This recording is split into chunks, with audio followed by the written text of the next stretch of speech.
سلام سلام. بچه امشب مهمون داریم.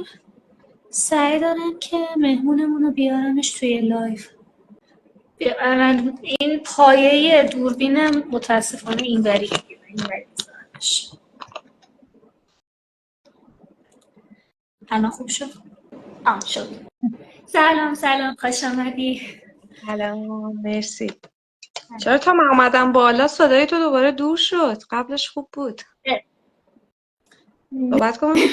به خدا من فیزیکی جابجا نشدم هنوز آره، همینجا. این نمیدونم گوشی من یه چیزیش میشه فکر میکنم، ولی اوکیه میشنوم صدا تو. اگه یه وقت جایی دیدی صدا خوب نیست بگو بنویسم توی نه قسمت کامنت. اوکی. من تو دوربینت اونوری بود داشتم فکر میکردم من اگه بیام بالا بعد تو اینوری میشی من اینوری هم بعد صفحه نه آخه باز میشه. دوربینم اینوری بود و دیگه الان یه جوری وسط زمین هوا آویزونش کردم ایشالا که بود میمونه. خب سلام به همه بچه ها.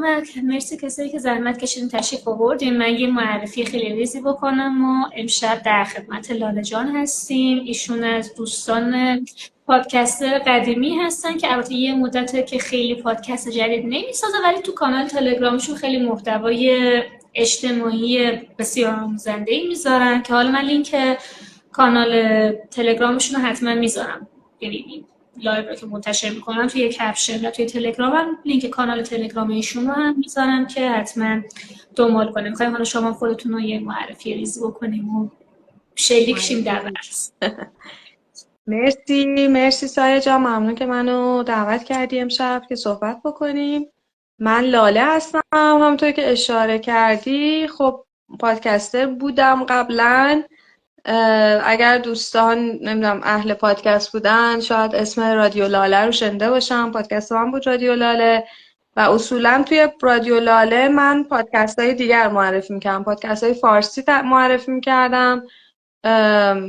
خب بر حسب علاقه خودم یه مدتی هم اون دوره‌ای بود که خیلی پادکست فارسی داشت شکوفا میشد و تازه داشت راه میافتاد و اینا.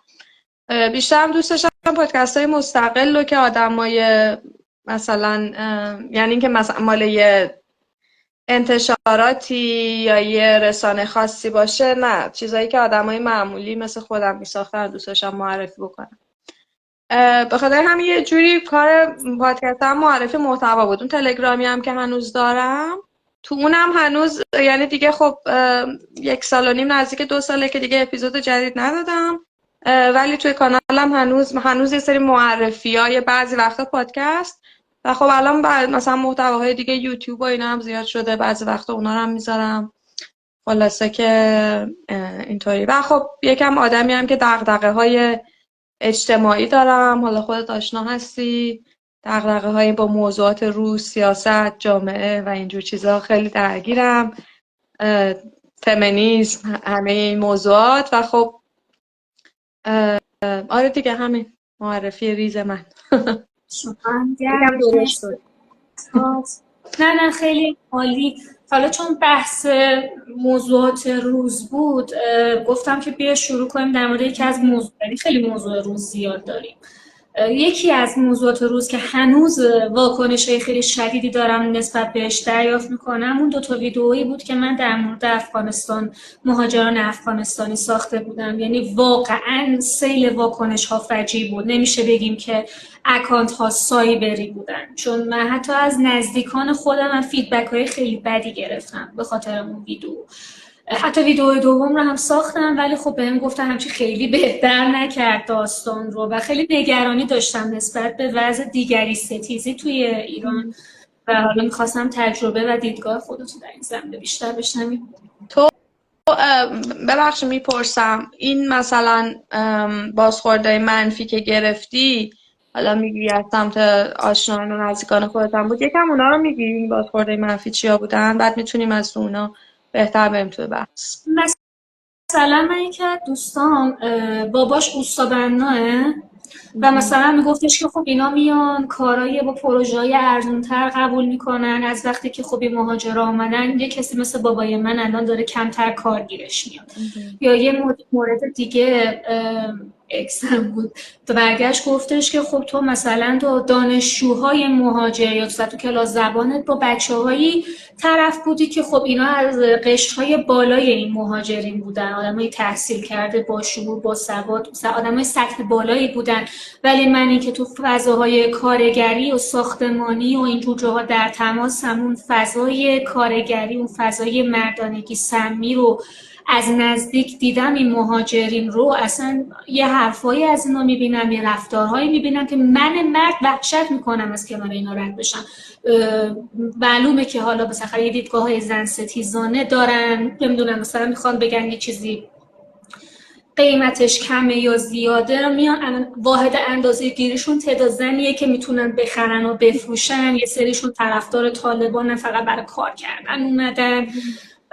خیلی خیلی واکنش بدی اینجوری دیده بودم. یا مثلا بهم گفته بودن که خب این همه آمارهای وحشتناک تو اخبار داره میاد که مثلا جرم کردن، جنایت کردن، اینا رو نمیبینیم، فقط جرم و جنایت های مثلا ایرانی ها رو داریم میبینیم. مثلا یه فیدبک های مدلی گرفتم که بهشون گفتم آقا تو خوبه خودت من از نزدیک میشناسی، میدونی من آدمی نیستم که مثلا بخوام از تجاوز یا دزدی یا اینجور چیزا دفاع کنم، ماله نمیکشم، ولی باز هم برای اینجور افراد خیلی از نزدیکان من حتی متاسفانه سوء تفاهم‌های بدی ایجاد کرده. حالا من که لایو نذاشتم، ولی منم با نزدیکان خودم در این مورد این موضوعات بحث و صحبت زیاد کردم و خب از اینجور حرفها من هم شنیدم، حالا به شکل‌های مختلف، و خب چند تا استدلال وجود داره دیگه. حالا بعضیش اینه که گفتی جرم و جنایت، زن ستیزی و خب حالا پس بذار یکی یکی بریم سراغشون. یکیش اینیه که آمار جرم و جنایت. بذار اول از زن ستیزی که گفتی. حالا جالبه که این آشنای شما که گفته که با مثلا کارگرهایی که میان سر ساختمون کار میکنن، چیزی که به ذهن من رسید اینه که اون زن ستیزی به یه شکل دیگه خب توی مردان ایرانی هم یک اقشاری از مردان ایرانی هم هست و من حالا نمیخوام بگم اون طبقه کارگرها فلا معمولا تو هر محیط کاملا مردونه ای، حتی به استادیوم هم احتمالا یه کمی فضای زن ستیزانه و ادبیات حتی زن ستیزانه رو میتونی ببینی. حالا میدونی من چی فکر میکنم؟ من اصلا نمیخوام بگم که لزوما ما دقیقا مثل اوناییم یا هیچ فرقی وجود نداره، نمیخوام مقایسه بکنم، ولی میخوام بگم اتفاقا زن ستیزی که در ایران و بین ایرانی ها هست شاید جنسش برای مردم آشناتره، بهش بیشتر عادت داریم. میدونی؟ مثلا وقتی یه چیزی اون طرف میگه که به گوش مرد ایرانی نخورده وحشت میکنه، به این فکر نمیکنه که شاید یه مرد چینی یا یه مرد چه میدونم اروپایی هم 4 تا از حرفای شما رو بشنوه وحشت کنه به همون اندازه، به خاطر اینکه اونم زن ستیزیه، فقط تو عادت به اون مدلش نداری، به خاطر اینکه همیشه یه مدل دیگه‌شو شنیدی. چون توی از جوک ها بگیر، از شوخی ها بگیر و همه اینا هستش. و ببین مثلا من نمیدونم اینو، من واقعا چون اطلاعات و آمار دقیق ندارم در این مورد، منم از مشاهدات خودم، گفته ها و شنیده های دیگران و حدسی که و صحبت های زنهای افغان و حدسی که میزنم از وضعیت سیاسی که به هر حال افغانستان داشته تو این دهه‌های اخیر، حدس میزنم که آره فضای بسته‌ای بوده، فضاهای زن ستیزانه زیاد بوده و خب اون تفکرات به هر حال اسلام فاندامنتالیستی که خب طالبان حالا 20 سال این وسط نبود ولی قبلش هم بود دیگه، به هر حال روی جامعه تاثیر میذاره و اگر توی جامعه باشه تقویت میشه. خب من نمیخوام بگم اینا نیست، اینا هست احتمال زیاد و آدمایی هم که مهاجرت میکنن هم لابد بخشی از این چیزها رو با خودشون میبرن و میارن. منتها داستان ما این نیستش که این آدما حالا از ما بدترن یا با فرهنگ ما فرق دارن. مشکل اینجاست که حالا تو اون زمینه، حالا تو زن ستیزی رو گفتم، اون چیزی که میشنوه توی خود داخل ایران هم کم نیستش، یا مثلا جرم و جنایت که خیلیش الان به نظر من بحث رسانه‌ایه. یعنی اخبار، حالا مثلا من فکت نامه رو خیلی دنبال میکنم، به دوستان هم پیشنهاد میکنم که دنبال کنن، چون دنبال که میکنه آدم هم یکم چیز میشه، یکم حواسش نسبت به اخبار دروغ یکم حساسیت پیدا میکنه گوشش، یکم دستت میاد جنس این اخبار دروغی که پخش میشه معمولا چجوریه. خیلی وقتا دیگه یه ذره تحمل میکنی، یه ذره فکر میکنی که او نکنه اینم جز اون.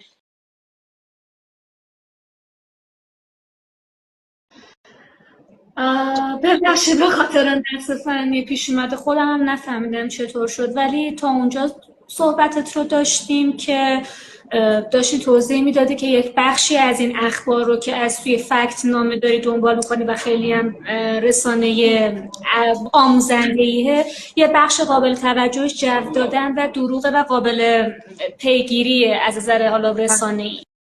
دقیقا. و وقتی اینا رو میذاری کنار هم میبینی که مثلا یک خبری از 20 سال پیش، یک خبری که مثلا تو فلان کشوری که اصلا نه ربطی به ایران داره نه ربطی به افغانستان داره، یک خبری با 100 برابر اغراق، اینا هی اومده پشت سر هم اینا داره به مردم هی داده میشه و جو ایجاد میشه و یه حس عدم امنه. و خب میبینه که آدم آقا اینا تا یه حد زیادش پروپاگاندای رسانه‌ایه و هدف این اخبارم مشخصه، یعنی هدفش اینه که احساس ناامنی ایجاد بکنه در شهروندان ایرانی توی کوتیشن، و واقعا هم داره موفق عمل میکنه. قشنگ توی، حالا من بازخوردایی که میبینم توی فضای مجازی از مردم، یه احساسی که وای مثلا انگار، ببخشید من عذرخواهی میکنم که اینطوری دارم میگم، انگار که یه سری زامبی حمله کردن و الان میخوان که مثلا زندگی ما رو، امنیت ما رو، نمیدونم شغل ما رو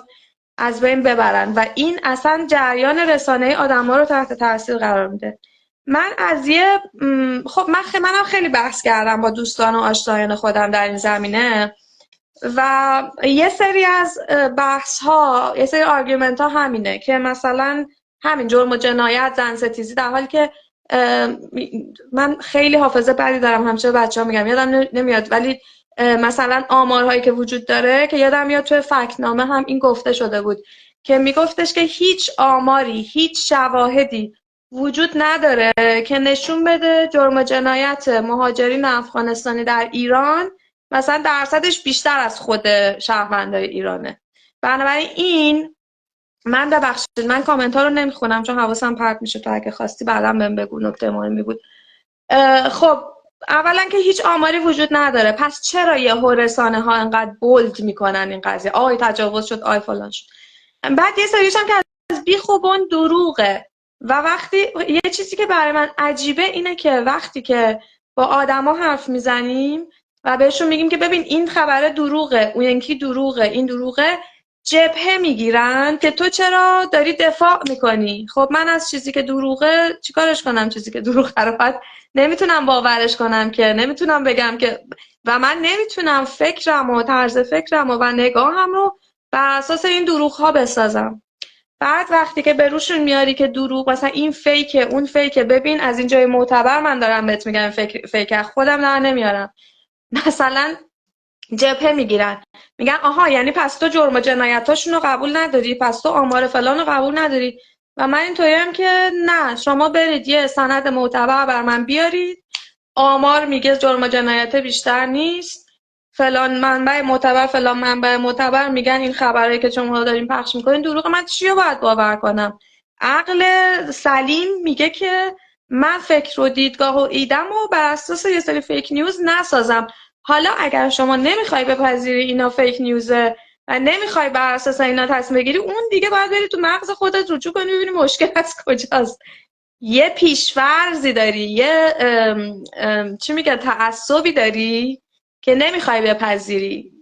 ببخشید یه قدم بخوام برم جلوتر، یه نگاه نژاد پرستانه‌ای داری، نمیخوای بپذیری که این خبرها و این داستانا جهت داده شده است، به خاطر اینکه دنبال شاهد میگردی که اون پیش‌فرض رو تایید بکنه و ما هر چقدر حالا زمین و آسمون رو بچسبونیم به هم نمیپذیری. خب ببین حالا ماجرا اینه که اینا چند تا از آرگومنت هاست، چند تا از استدلال هاست. یه استدلال دیگه اینه که حالا همینطوری که خودت گفتی در مورد همین دوست و فامیل و آشنا و اینا، یا الان حرفش بود، یه بحث حس ناامنی، نه فقط به خاطر این فیک نیوز بلکه به خاطر مثلا خب مردم ایران هم خیلی توی مشکلات زیادی هستن، انواع و اقسام مشکل دیگه، از یه روز برق میره، یه روز آب میره، یه روز نمیدونم مرتب، یه روز رئیس جمهور سقوط میکنه، یه روز میگن اسرائیل داره بمب میزنه. دو روز آرامش آره نداریم توی این مملکت. واقعا، یعنی ماشاءالله صاحب آدرنالین خون ما دیگه، هیجان لازم نداره انسان ایرانی که مثلا از بیرون چی میگن بره مثلا توی اینترتینمنت و اینا هیجان بگیره، بخاطر اینکه همینطوری زندگی روزمره ما هیجانه و استرس و استرابه.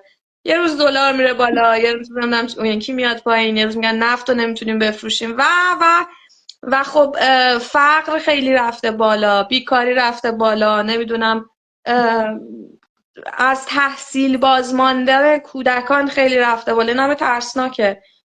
و نمیدونم خودکشی جوانان و جوانان پزشکان. و امروز ببخشید یه چیزی اومد تو ذهنم، از ذهنم پرید، من یکم حواسم من پرت میشه بعضی وقتا. خب و ببین همه اینا ما اضطراب زیاده تو جامعه. خب و یه استدلال دیگه ای رو میخواستم بگم، اینه که میگم ما برای خودمون به اندازه کافی منابع نداریم.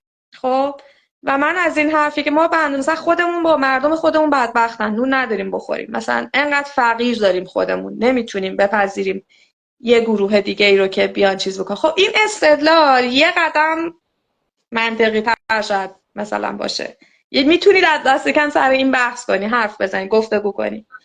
خب ببین من اینو تا یه حدی میپذیرم و قبول دارم که آقا ما دچار مشکلات منابع مالی تو ایران هستیم.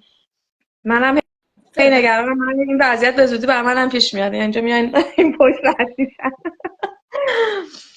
دچار چیز هستین، دچار صدات قطع شد، من صدات نشیدم. امیدوارم رشته کلام از دستت در نرفته باشه.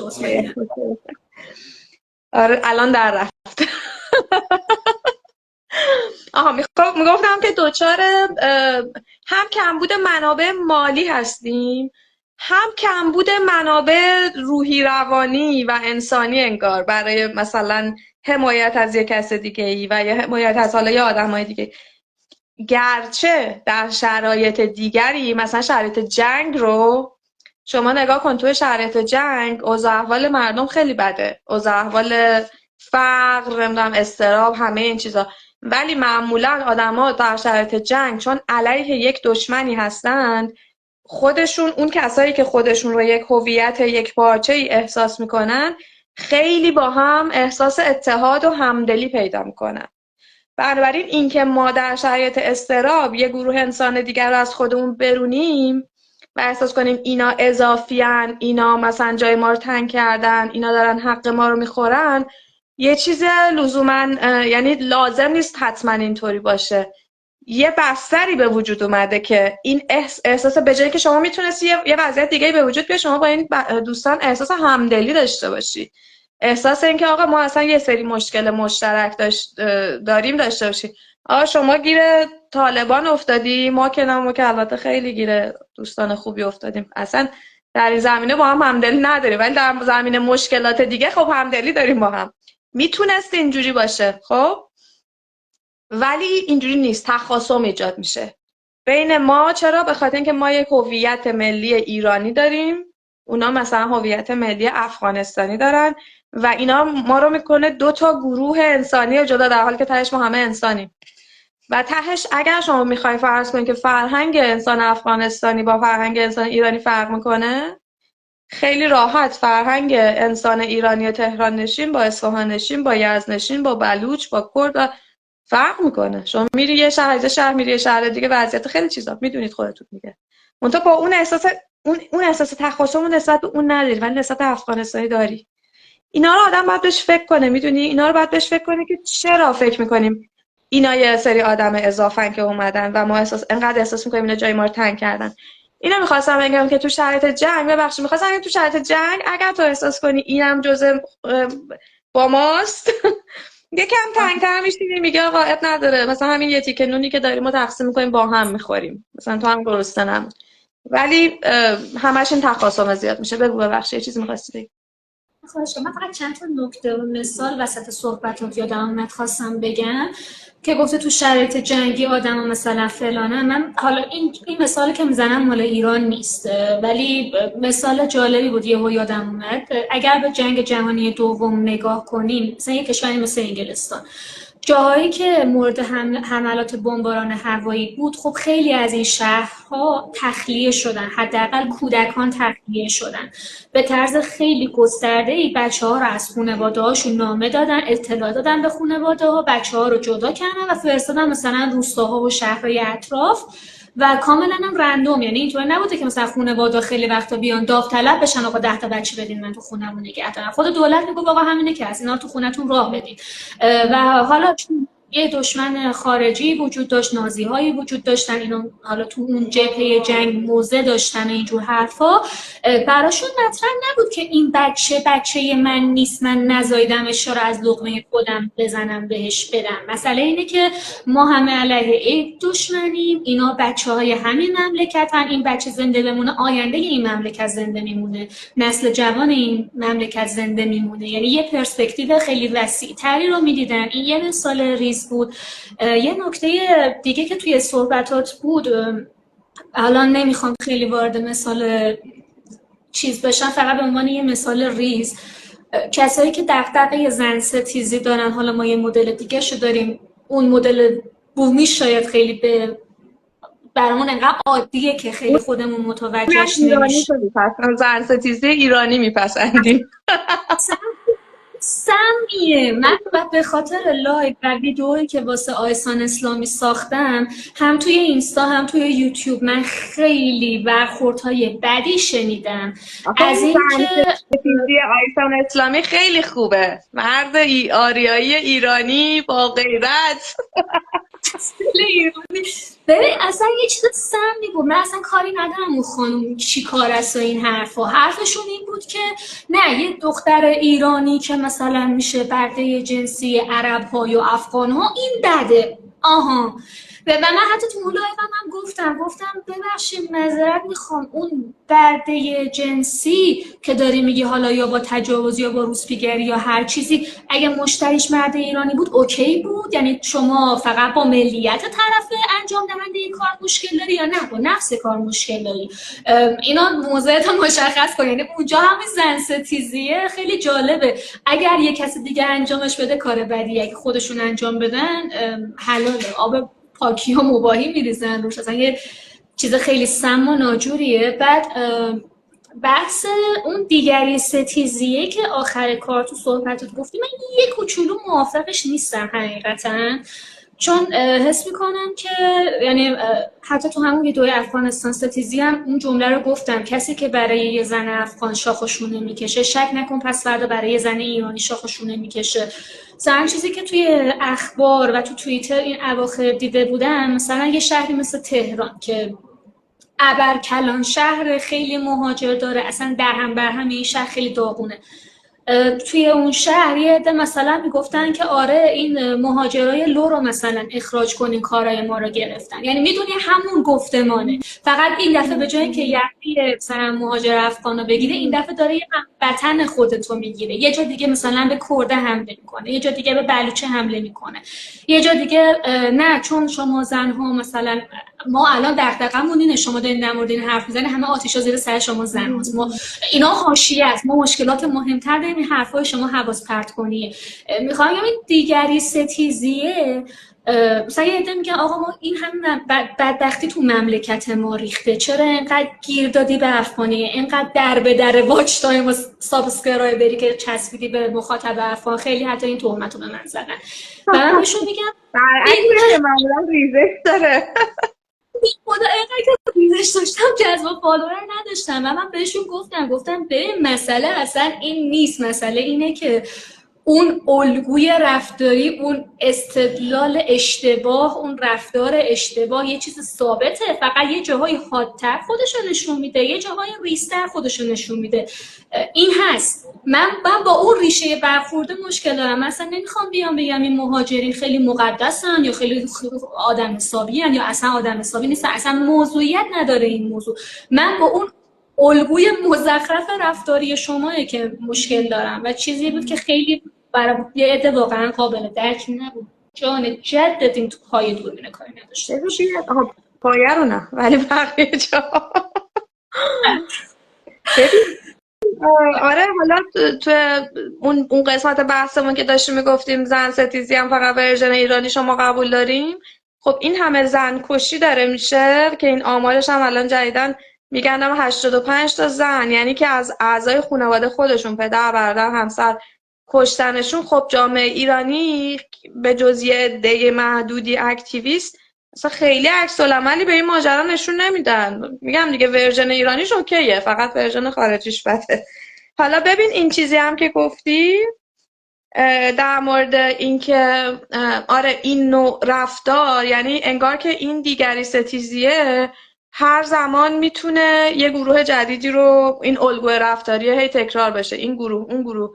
خب چند تا نکته داره این مسئله که حالا یه خوردش هم برمیگرده به این حالا این ادامه این حرفایی هم که من میخواستم بزنم اینجا یادداشت کردم یه چیزایی.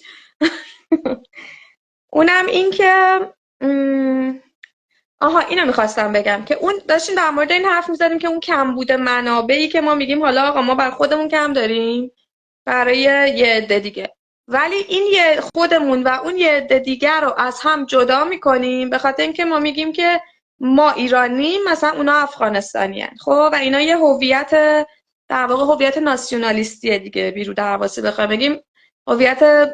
و جالبه حالا این نکته هم که گفتی این زن ستیزیه در مورد آیسان و فلان، اینو بچه هایی که توی اینستاگرام خیلی دیدم اکتیویستا نوشتن، برای خودم هم نکته بود که جالب بود، یعنی آدم یاد میگیره دیگه که انگار این شما این تلاقی ناسیونالیسم و زن ستیزی و اینا رو اینجاها میتونی ببینی که زن ستیزیه هم وقتی که ناسیونالیستی باشه و بر ما باشه اوکیه، ولی برای یکی دیگه باشه مثلا اون وقت ما با اون دشمن میشیم. اینا میخواستم بگم که این کمبود منابع و این داستان ها، خب ببین شاید واقعا مسئله باشه توی وضعیت ایران. من میدونم که ایران برای یه سری از مهاجرا از سازمان ملل بودجه میگیره. عددش رو قرار بود هم من برم نگاه کنم هم تو، فکر کنم جفتمون یادمون رفت بریم نگاه کنیم. حالا یه بودجه میگیره. خودم هم همینطور. خب میگن که حالا مهاجر غیر قانونی، آقا اوکی قبول، مهاجر غیر قانونی هر جا معمولا، حتی تو این کشور اروپایی هم که میاد، من به هیچ وجه نمیخوام بگم کشور اروپایی گل و بلبلن، اینا هم خیلی مشکل دارن، اینا هم خیلی رفتارهای بد با مهاجرا دارن، ولی الان کاری به اینا نداریم، یعنی نمیخوایم الان نقد اینا رو که نمیخوایم بکنیم، در مورد ایران داریم حرف میزنیم، بنابراین فعلا میذاریمش کنار. ولی یه سازوکاری دارن برای اینکه مثلا ثبت بشه، بدونن که آقا این آدما کیه، کی اینجاست، اوراق هویتیش چیه، وضعیت اقامتش چیه و غیره و غیره. و اگر احیانا مثل هر آدم دیگه‌ای، مثل هر گروه اجتماعی دیگه‌ای جرم انجام داد هم بشه پیگیری کرد. درسته دیگه؟ شاید این یه درخواست معقولیه که شهروندای یه کشوری از دولتشون دارن که آقا بدونیم چه خبره. اوکی. خب اون وقت هم اینجا شما چرا در واقع نشانه رو، چرا شمشیر رو میبرید به سمت این گروه خاص از آدما؟ آقا باید یه یقه دولت رو بگیری که مثل همه کارا که درست انجام نمیده این یکی هم درست انجام نمیده. کدوم یکی از کارا رو؟ خیلی دولت خوب و زیبایی داریم ما، البته مشکل نداریم.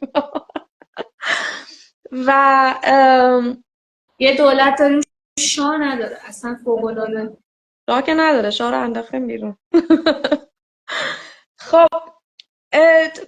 ببین چرا ما به جای اینکه بیایم، ببین خب یه اتفاقی هم افتاد دیگه، طالبان که اومد دیگه، ماشاءالله آمریکا مملکت رو دو دستی تقدیم به طالبان کرد. دولت جمهوری اسلامی هم پذیرفت طالبان رو، فرش قرمز پهن کردن براشون، آقای ظریف استقبال کردن، گفتن به به خوش آمدید. چه جمله‌ای بود گفتن؟ یه جمله‌ای گفتن که طالبان سیل منطقه جنبش قشنگ اصلی منطقه. آره، یعنی طالبان که اومد، دولت ایران با دولت طالبان اولش از در دوستی در اومد. شاید فکر میکردن میتونن با هم متحد بشن، من نمیدونم، کاری به ایناش ندارم. مسئله اینه که و اون موقع اجازه دادن مرزها رو باز کردن و اجازه دادن که حالا همونایی که از طالبان دارن فرار میکنن بیان ایران و خب پذیرش مهاجر زیادی هم وجود داشت. ولی بعدش خورد زدن به تیپ و تاپ هم و دعوا سر حقابه هیرمند و دعوا سر این یکی و اون یکی و شاخ و شونه دیگه رسمی کشیدن واسه هم. اون دوستمون در افغانستان، نمیدونم اسمش چیه، رسما ویدیوهایی که ما التون میکنیم فرستاد برای، حالا اینم یادم باشه در مورد اینم یه چیزی بگم توی پرانتز. آره اینو تو یادت داشته باش که من ممکنه یادم بره. و خب یهو دولت ایران گفت ای بابا عجب کاری کردیم، آقا پاشید برگردید برید خونتون. خب و وضعیت به هر حال وضعیت تو افغانستان جالب نیستش و خب میان احتمالاً غیر قانونی هم زیاد میان.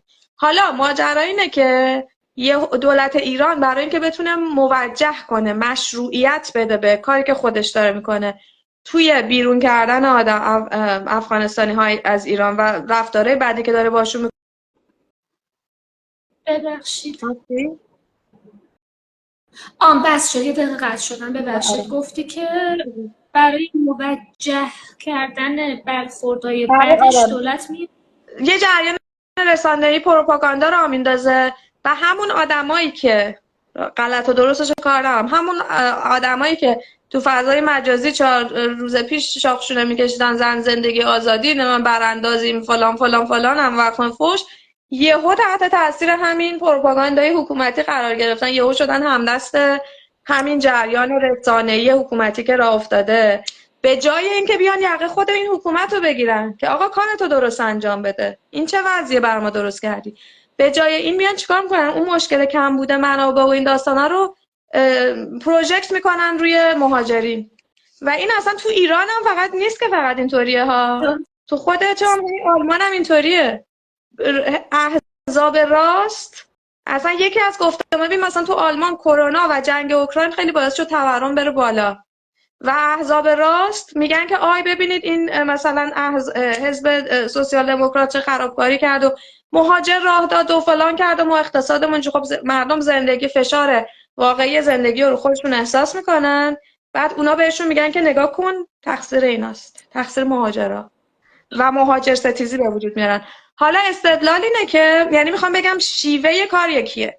حالا باز استدلال اینه که آقا آلمانیا دارن رفاهشون خوبه، مملکتشون خوبه، ولی ما نداریم. اینجاست که من میگم ببین اوکی وضع اقتصادی ایران خوب نیست، تمام این مشکلات وجود داره، ولی ما باید به یه چیزای مهمتری هم توجه کنیم. به این توجه بکنی که شما وقتی علیه یک گروهی از انسانها یه همچین گفتمانی راه میندازی، شروع میکنی برچسب زدن، لیبل زدن، یه استیگمایی در موردشون به وجود آوردن، یه سری پیش‌فرض‌های غلط رو هی تقویت کردن، اینا نشانه های خطرناکی ایجاد میکنه که دفعه اولی هم نیست. اینا میتونه منجر به فاجعه بشه که تو تاریخ اتفاق افتاد، تو تاریخ قرن 20 بارها اتفاق افتاد.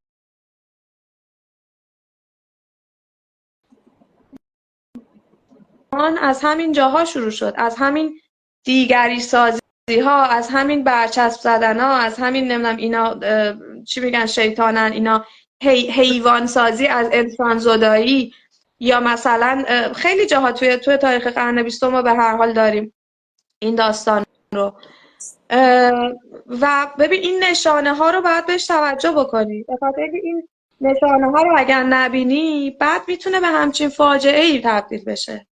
و همچین فاجعه ای وقتی میفته چیزی نیستش که یه نسل و نسلی که فراموش بشه، تو حافظه تاریخی چند ملت و چند نسل باقی میمونه و ما اگر هشدار میدیم آدمایی مثل ماها میگیم آقا این افکار فاشیستیه، ما فوش نمیخوایم به شما بدیم، ما میخوایم هشدار بدیم حواستون باشه که دفعه اول نیست این موقعیت، اولین بار نیست توی تاریخ به وجود اومده و ما دیدیم که چه فجایعی میتونه به وجود بیاد.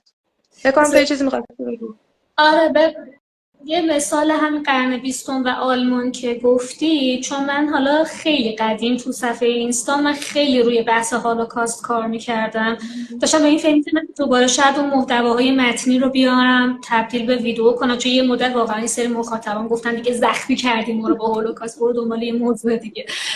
یه کرمی بود اون موقع، از این موضوع نمیتونستم بیام بیرون. بعد خب یه اتفاق جالبی، خیلی اتفاقات عجیبی جالب به معنی منفی کلمه توی اروپا افتاد. مثلا همه بحث پروپاگاندا و رسانه بود.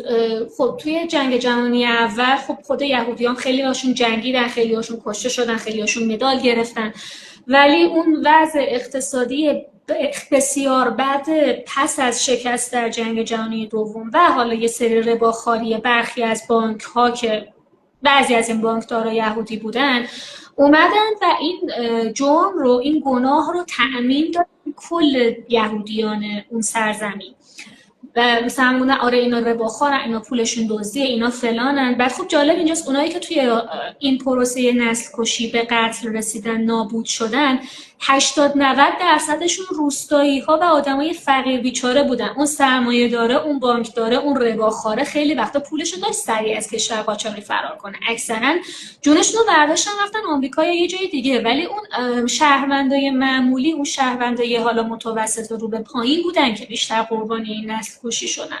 و میبینیم که این نفرت حالا این با بیس اقتصادی سیاسی و تئوری توطئه شروع شد، ولی بعداً تو رسانه ها اومدن قیافه های اینا رو مسخره کردن.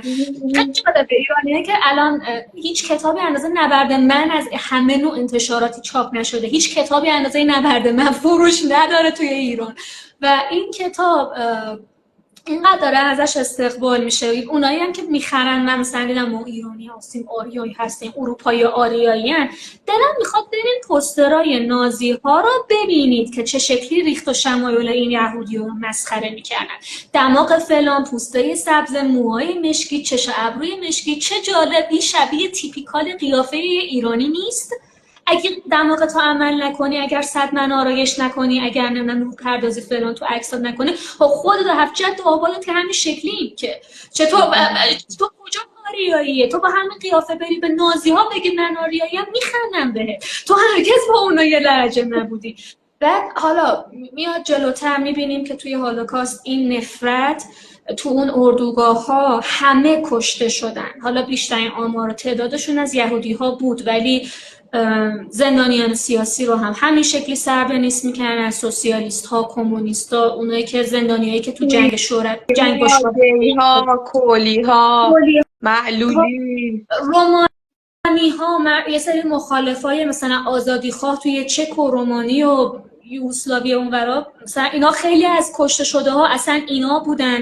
یعنی نفرتی بود، آتیشی بود که همه این آدما رو سوزون، همه این آدما رو نابود کرد و همش هم از همینجا استارت میخورد که یه اکثریتی بعد تاوان اشتباهات یه اقلیتی رو میدادن. مثلا ما یه اتفاق تاریخی رو شاهدشیم به اسم شب شیشه های شکسته کریشتال‌ماخت. حالا یکم جزئیاتش دقیق یادم نیست ولی تو پست‌های قبلیم هست که خب این مهاجرای یهودی رو حالا بین آلمان و لهستان و فرانسه با اینا خیلی خب اینا گردن نمیگرفتن دیگه، اینا میگفتن برین خونه‌هاتون، حالا طرف چند نسل داره اینجا به دنیا میاد، شوتشو میکنن، حالا بریم فرانسه هولشو میداد لهستان، میگفت نه ما گردن نمیگیم، لهستان هولشو میداد آلمان. بعد خب یه سری وضعیت پناهنده ها این وسط قاراشمیش بود، مثلا معلوم نبود کی کجا باید اقامت کنه، خیلی اوضاع بد بود. یه پسر نوجوانی هرمون نمیدونم چی میگم تو پست‌های قبلیم هست، متاسفانه حافظه‌ام الان یاری نمیده، اومد یک شخص مال سفارت آلمان توی فرانسه بود میاد ترور میکنه، یه آدم اشتباهی هم میاد ترور میکنه برای انتقام گیری خواهرش و خانواده‌اش که دقیقاً بین مرز لهستان و آلمان و اینا هم سرگردون بودن، به عنوان پناهنده سرگردون بودن، یا انتقام اونا رو با این ترور میگیره. یه جوون یه خریتی کرد، و من اصلا نمیخوام بر اون اشتباه ماله بکشن. ولی بعد میان چیکار میکنن نازی ها و اون نجات پرستا، میان همه محله یهودی ها، خونه هاشون، کنیساشون، مغازاشون رو، شیشه ها رو خورد میکنن، مغازه همه جا رو آتیش میزنن، آدم ها رو رندوم میگرفتن کتک میزنن تو خیابون که چه شما یهودی ها به مثلا آلمان هجوم آوردین. من تو کامنت ها میبینم که به مهاجر افغان میگن مهاجم افغان، اصلا کلمه مهاجر رو برای اینا به کار نمیبرن، کلمه مهاجم رو به کار میبرن و خب خیلی عجیبه دیگه. ببین اونم یه پسری بود یه کار اشتباهی رو کرد، یعنی حتی به لحاظ استراتژی سیاسی هم یه آدم اشتباهی رو ترور کرد. شاید اگر اونم زنده می بود نازی‌ها اینقدر قدرت نمیگرفتن. خریت کرد یه نفر رو کشت، ولی شما دیدین کل یه محله رو با خب ببین بولدوزر ساخته. ببین وقتی که اون، حالا من نمیم کسایی که حمله کردن و این کریستال ناختو شکل دادن احتمالا آدمایی بودن که تهیید شده بودن دیگه علیه این گروه یهودی ها. مسئله اینه که یک زمینه‌ای طولانی از چی میگن انسان زدایی، از اینکه آقا مقصر اینا کم کم ساخته شده انباش شده تو ذهن اینا. بعد سر یه اتفاقی که میفته یهو یه جرقه میگن ببین، بعد یهو منفجر میشه. یعنی این یک شبه اتفاق نمیفته، این یک ذره قدم به قدم این نفرت و دیگری ستیزی ساخته میشه و پرورونده میشه، شاخ و برگ پیدا میکنه واقعا و به شکل ترسناکی. و آره من چند تا از این تو وسط حرفای تو چند تا نکته یادداشت کردم. یکی این کتاب نبرد منو که گفتی، حالا بعضی من تو شبکه‌های مجازی میبینم عکسایی از نماد صلیب شکسته و نمیدونم. تو ایران مورد داشتیم ما، الان نه، 6-7 سال پیش یارو مثلا صلیب شکسته تتو کرده رو بدنش و خیلی فاجعه. یا اون چیزو که نمیدونم که چه سالی بود که تیم فوتبال آلمان اومده بود ایران، بعد سر سرود ملیشون ملت ببین حالا اون موقع هنوز انقدر وحشتناک نبود، ولی میخوام بگم من تا 3-4 سال پیشم توی خیابونا توی فروشگاه‌های ایران کتاب مثلا نبرد منو میدیدم تأسف میخوردم. خب الان میترسم، الان دارم به این فکر میکنم، نه جدی میگم دیگه نمیشه به این چیزا. مثلا میگفتم ای بابا اینا عجب آدمایی هن، مثلا چی فکر میکنن با خودشون میرن. الان داری میبینی که قضیه پتانسیل اینو پیدا کرده تبدیل به یه جریان اجتماعی بشه و تبدیل شدنش به یه جریان اجتماعی با توجه به همین داستانی که تا الان تعریف کردی از نازی ها. ببین این که اون پسر رفته یه نفر رو کشته و اینا یک محله رو نابود کردن که واقع ما میدونیم که علت واقعی یه نابود کردن و نمیدونم بعد کوچ دادن یهودیا و اردوگاه ها و فلان و فلان، اینا که کشتار اون یه نفر نبوده که. اینا داشتن میساختن، زمینه هایی رو داشتن میساختن، افکار عمومی رو تهییج کردن. اون شب گفتن ببینید پاشید برید اونجا مثلا اینا رو بتره کنید، زمینه سازی کردن، آماده کردن برای اینکه اونو به اون هدف خودشون برسونن. به اون وسط هم اون کریستال نقط اتفاق افتاده، شب بلورین، شب اسمش خیلی خوشگله متاسفانه ولی واقعی فاجعه انگیزیه. علتش هم نگفتی، بخاطر اینکه این شیشه مغازه ها رو شکوندن، برق میزده، برای همه میگن کریستال نافت. بس اینقدر شیشه ها رو شکوندن که خیابون برق میزده، کف خیابون. و خب ببین ما الان به نظرم توی ایران واقعا باید به این موضوعات فکر بکنیم. آقا منابع نداریم، اعصابمون خورده، دولتمون خیلی گل و بلبله، اوکی باشه قبول، ولی وضعیت الان اینه و دولت هم اونطوری که باید رسیدگی به هیچ کدوم از این امور نمیکنه. یه نکته دیگه ببخشید این وسط اینو بگم. ببین این دیگری ستیزیه فقط یقه اون مهاجری که تو 3 سال اخیر اومده رو که نمیگیره، یا فقط اونی که غیر قانونی مهاجرت کرده رو که نمیگیره، یقه مهاجر قانونی رو میگیره. مثالش همین حدود چند هفته پیش دیدیم که کبرا غلامی که توی ایران نسل دومه، نسل سومه، نمیدونم، توی ایران به دنیا اومده، اقامت قانونی داره، دانشگاه الزهراست، بماند که دانشگاه دولتی نمیتونن برن حتی اگر 2-3 نسل توی ایران به دنیا اومده باشن و زندگی کرده باشن. هیچ جایی در زندگیش، هیچ سرزمینی، هیچ کشوری غیر از ایران ندیده، وطنش ایرانه ولی شهروند نیست. وضعیت افغانستانی ستیزی به جایی رسیده تو دولت ایران که داشت اونو دیپورت میکرد. هر جرمی مرتکب شده باشه، هر از نظر دولت ایران، که حالا از نظر ما که داشتن حجاب اختیاری یه چیز کاملا مقبول و مشروعیه. فرض کن اصلا فرض کن که چه هم آدم کشته بود، دور از جون، فرض کن که دزدی کرد و هر چیزی، به چه اجازه دولت ایران به خودش اجازه میده؟ کسی که تو این خاک به دنیا آمده، بزرگ شده و دانشجو رو به خودش اجازه میده. این به خودش اجازه دادن از کجا اومده؟ از همین زمینه سازی هایی که کردن.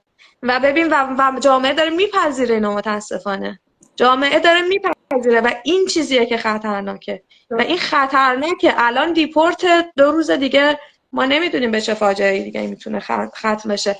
و حالا بگذریم از این که ببین دیگه هر کسی که به نظر مردم ظاهر افغانستانی داشته باشه، داخل چه اینجا بزرگ شده باشه چه هر چیزی، توی خیابون زندگیش در خطر. عملا ممکنه کتک بخوره، ممکنه خونش رو آتیش بزنن. چند ماه پیش اتفاق افتاد.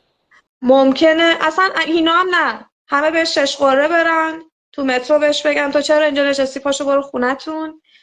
ممکنه طرف واقعا یک انسان کاملا معقول منطقی، خب همه انسان ها اینطوری هم تا وقت خلافش ثابت بشه دیگه.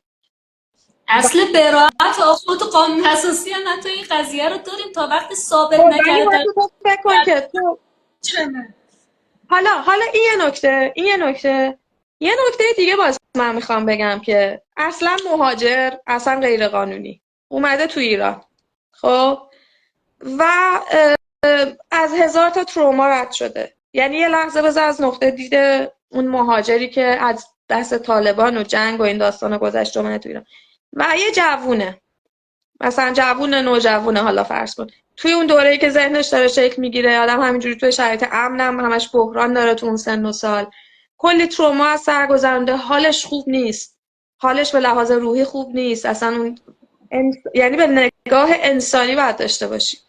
حالا میاد وارد یه جامعه‌ای میشه که بهش انواع و اقسام، فقط به خاطر اینکه از افغانستان اومده، انواع و اقسام تهمت، نگاه‌های کج، برخوردهای طرد کننده.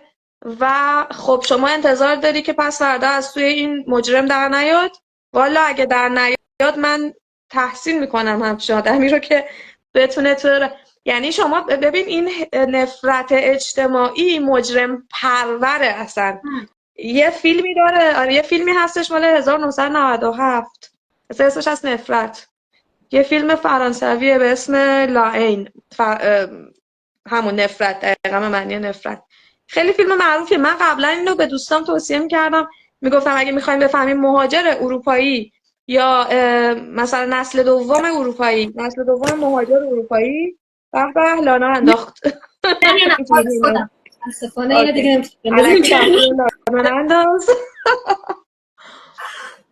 میخواستم اینو بگم که اگر میبینی اون مهاجر نسل دوم اروپایی، یه جوونی که چند پدر مادرش مراکشی، لبنانی، هر چیزی، ولی سیتیزن فرانسه است، اینجا که ما سیتیزنشیپ هم شهروندی هم نمیدیم، اون پا میشه میره به داعش. چرا اون میره به داعش میپیونده؟ برو این فیلم لاینو ببین.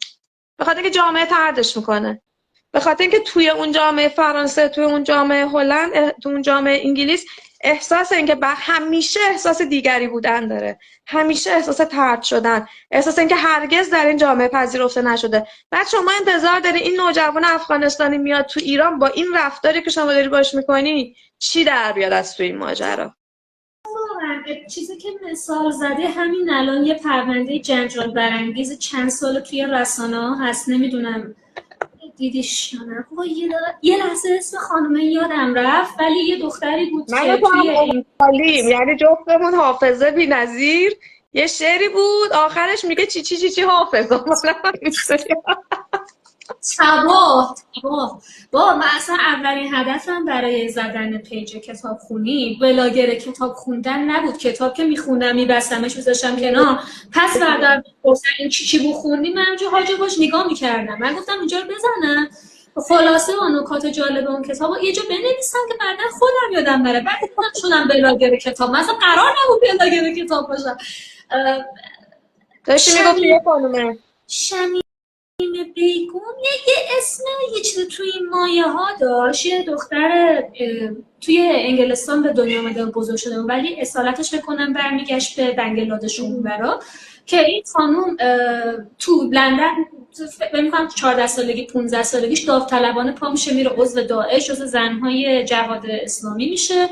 تمام بچه‌هاش هم که حامله میشده از این داعشی‌ها میمیرن.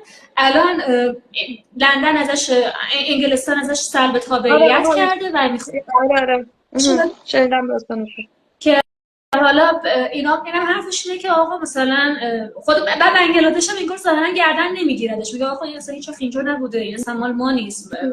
حالا بعد سریش صاحبش هم میگه که آقا ما اینو گردن نمیگیریم، در صورتی که به خیلی سر این خانوم این بحث ها داغ بود. من حتی توی کامنت ها هم میدیدم که یه دین ربط میدادن به موضوع افغانستان. ها ببین اینا دارن با تفکر داعشی طالبانی وارد میشن، میخوان اینجا یه حرکتی بزنن یا از اینجا مثلا منابع ما رو یاد بگیرن پاشن برن به اونا بپیوندن. خب داداش تو میتونی بهشون آموزش خوب بدی که اینا پس نرن این کارو بکنن، میدونی؟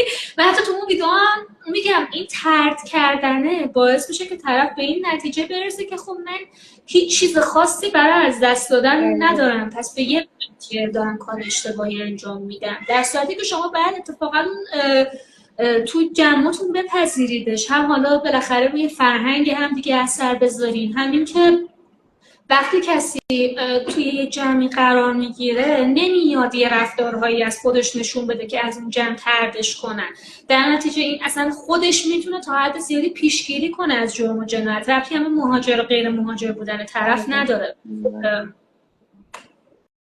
دقیقاً. آره میخواستم همینو بگم که به جای خوبی رسیدیم. حالا یه نکتهش که این وسط باز یه تاکید دیگه روی بکنیم که میو میو میکنه صداش میاد. آره منم اینجا شانس آوردم که این بچه‌های من فکر کنم رفتن خوابیدن که سر صداشون نیست.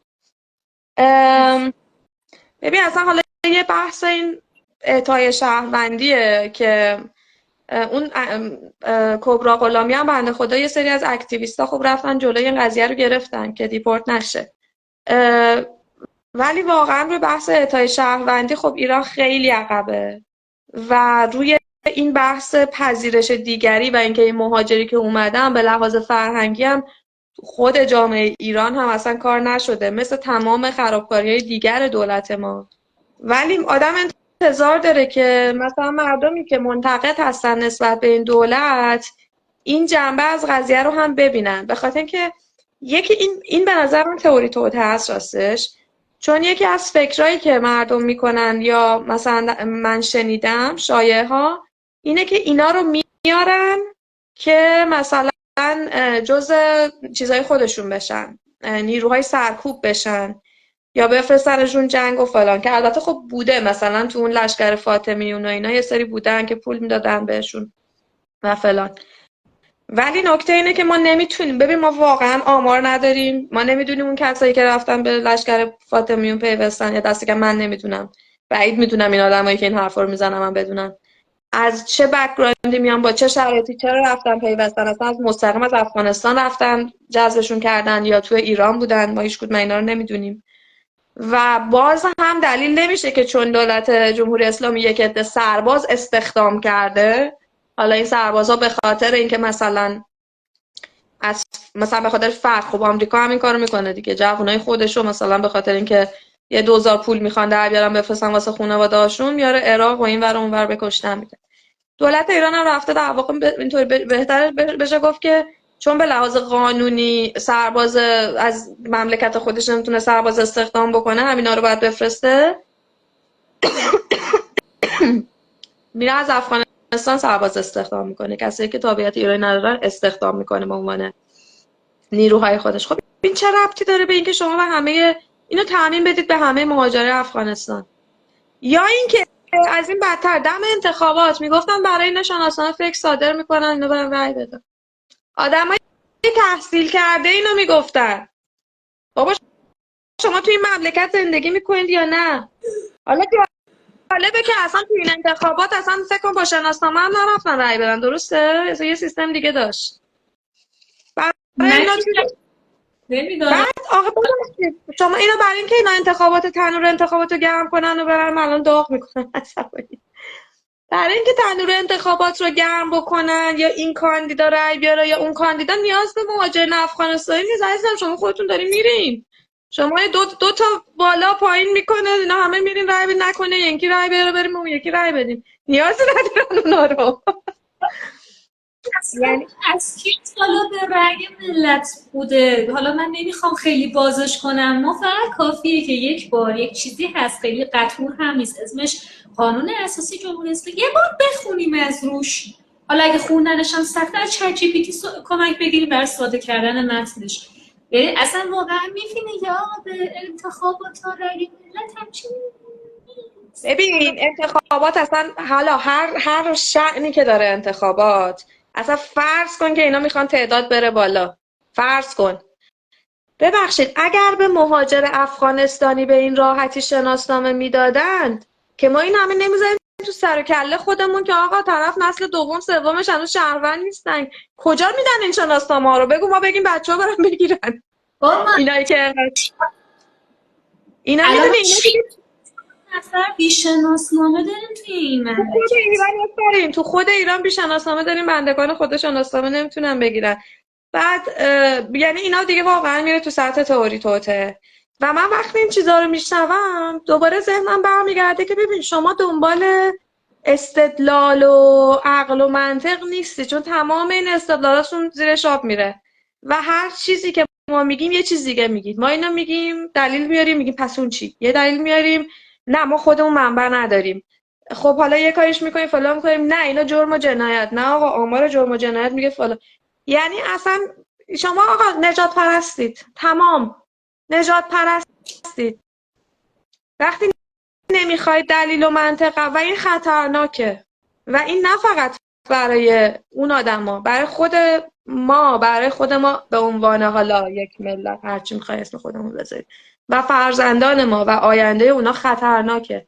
ببین آلمان 50 سال بعد از این اتفاق هنوز که هنوزه از این گناه تاریخی هولوکاست، حالا من کاری به اون چیزای سیاسیش ندارم ولی به هر حال از این گناه تاریخی هولوکاست کمر راست نکرده.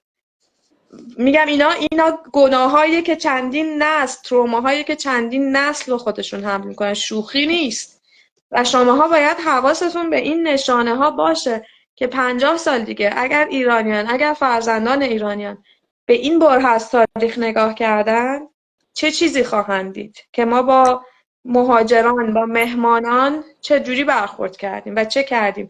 و من ترسم از اینه که این بره به یک قدم‌هایی و به جاهای بدی برسه. از این جهت مرتب دارم سعی می‌کنم اینو بگم، میدونی که میتونه واقعا جلوی فاجعه رو باید گرفت، منظورم اینه. یا حتی ببخشید حالا لازم نیست حتما یه فاجعه خیلی بزرگه مثلا در حد هولوکاست هم باشه، نه رنج انسان هاست به هر حال، همین اتفاقات کوچیک هم رنج انسان هاست که باید بهش فکر کرد. اینو میخواستم بگم بهت که آره ما اهلا فرض کن با تمام این وضعیت ها دولتمون اونجوری، مرزها باز، اون از طالبان، این از منابع، این از اعصاب که نداریم، چه باید کرد؟ تو یه اشاره کردی که حرف بزنن، گفتگو کنن، بفهمن فرهنگ همو.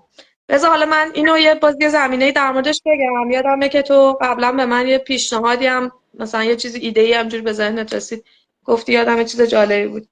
آره من دارم به این فکر میکنم که ما برای اینکه بتونیم یعنی همچین ملتی نباشیم، همچین تاریخی نسازیم و همچین وضعیتی به وجود نیاریم که به ضرر خوده، یعنی حتی خیلی دیگه واقعا مثلا خودخواهانه و فقط ما ایرانیا خوبی من بخوای نگاه بکنی بهش، با همین بحث و استدلالی که ما کردیم تو این آدما رو نباید سوق بدی به سمت جرم و جنایت.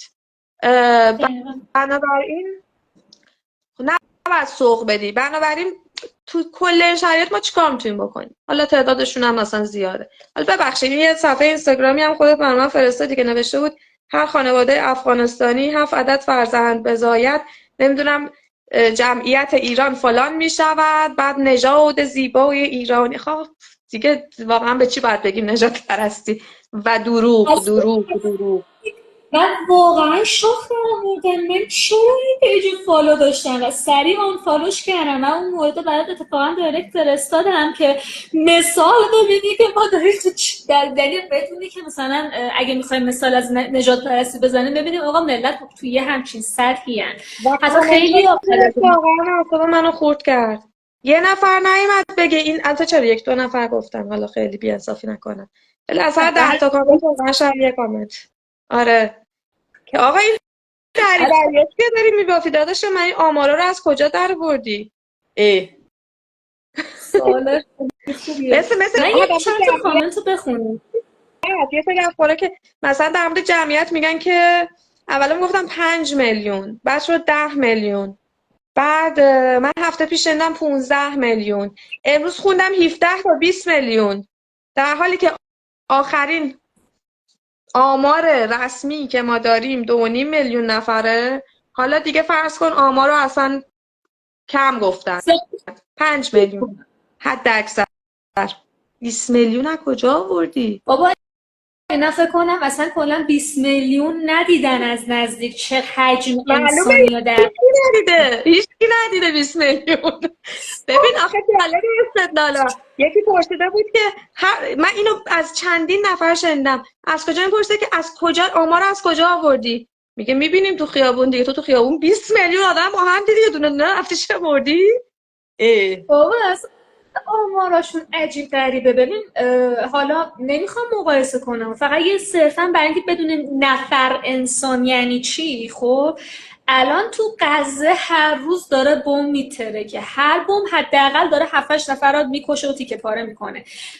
کل غزه سر بگیری 2 میلیون نفره جمعیتشون بود، الان دیگه نیست قطعا. بعد از این همه مرگ و میر روزانه، تازه مستقیم در اثر بود، در اثر گرسنگی و نمیدونم مرض و اینا رو من نشمردم، بخوایم در نظر بگیریم اگر بخوایم با این سیستم آماری این دوستان حساب کنیم باید جمعیت غزه 6 ماه پیش تموم میشد. تموم نشده، هنوز آدم هست اونجا، پس نمیشه آدم ها مثال خیلی دردی بود، مثال خیلی دردی بود، ولی آره دارکه، ولی دیگه دارم حادترین مثالشو دارم میزنم. آقا حتی من تو اون ویدیو اومدم تصادفات جاده‌ای و قربانیان جنگ ایران و عراق مثال زدم. ما تو ایران روزی نیست که کسی در اثر رانندگی نمیره و کل کشته حالا ببین 5 میلیون نفر نیست. شما 5 میلیون افغان کجا، حالا 5 میلیون افغان باز منطقی تره، شما 20 میلیون کجا آوردیم؟ مگه میشه همچین چیزی؟ نمیفهمم. نوشته با نجات پرست جماعت چگونه میشه صحبت کرد، داریم سعی میکنیم همینو بفهمیم، حالا یکم در موردش حرف زدیم. ببین حالا جالبه تو همین فکتنامه که من اولش حرفشو زدم یه چیزی در مورد دولت جمهوری اسلامی و دولت مردان جمهوری اسلامی میگن، خیلی جز جوکاشون شده دیگه، که اینا عدد نمیفهمن و همین دقیقا مثال همینطوریه. و من الان داشتم فکر می‌کردم فقط دولت مردان جمهوری اسلامی نیستن، انگار کلا جامعه ما با عدد مشکل داره و میخواد اغراق کنه، مثلا همین چند آقا میلیون تو میدونی یعنی چی؟ 20 میلیون آدم میدونی یعنی چی؟ مثل این تظاهرات میلیونیه، مثلا حضور میلیونی در خیابون، مثلا 10,000 نفر کلا تو خیابونن، حضور میلیونی در خیابون. و خب ببین این دیگه یکی از عجیب ترین، نه که بگم عجیب ترین استدلالا، اتفاقا یکی از مغلطه های رایجه که من خودم دیدم. خب عزیزم، نه، تو به عنوان یک شخص یک محدوده دید خیلی کوچیکی داری، اطرافیان خودتو میبینی، با جوامع مشخصی در ارتباطی، نمونه اطراف تو قابل تعمیم به کل جامعه نیست، فقط عدد رو از تو آمار میشه در آورد. آمار هم کار من و شما نیست، باید بره سرشماری و داستانها. 20 میلیون آدم رو هیچ کس ندیده، 1 میلیون آدم رو هم هیچ کس ندیده، واقعیتش اینه هیچکی ندیده.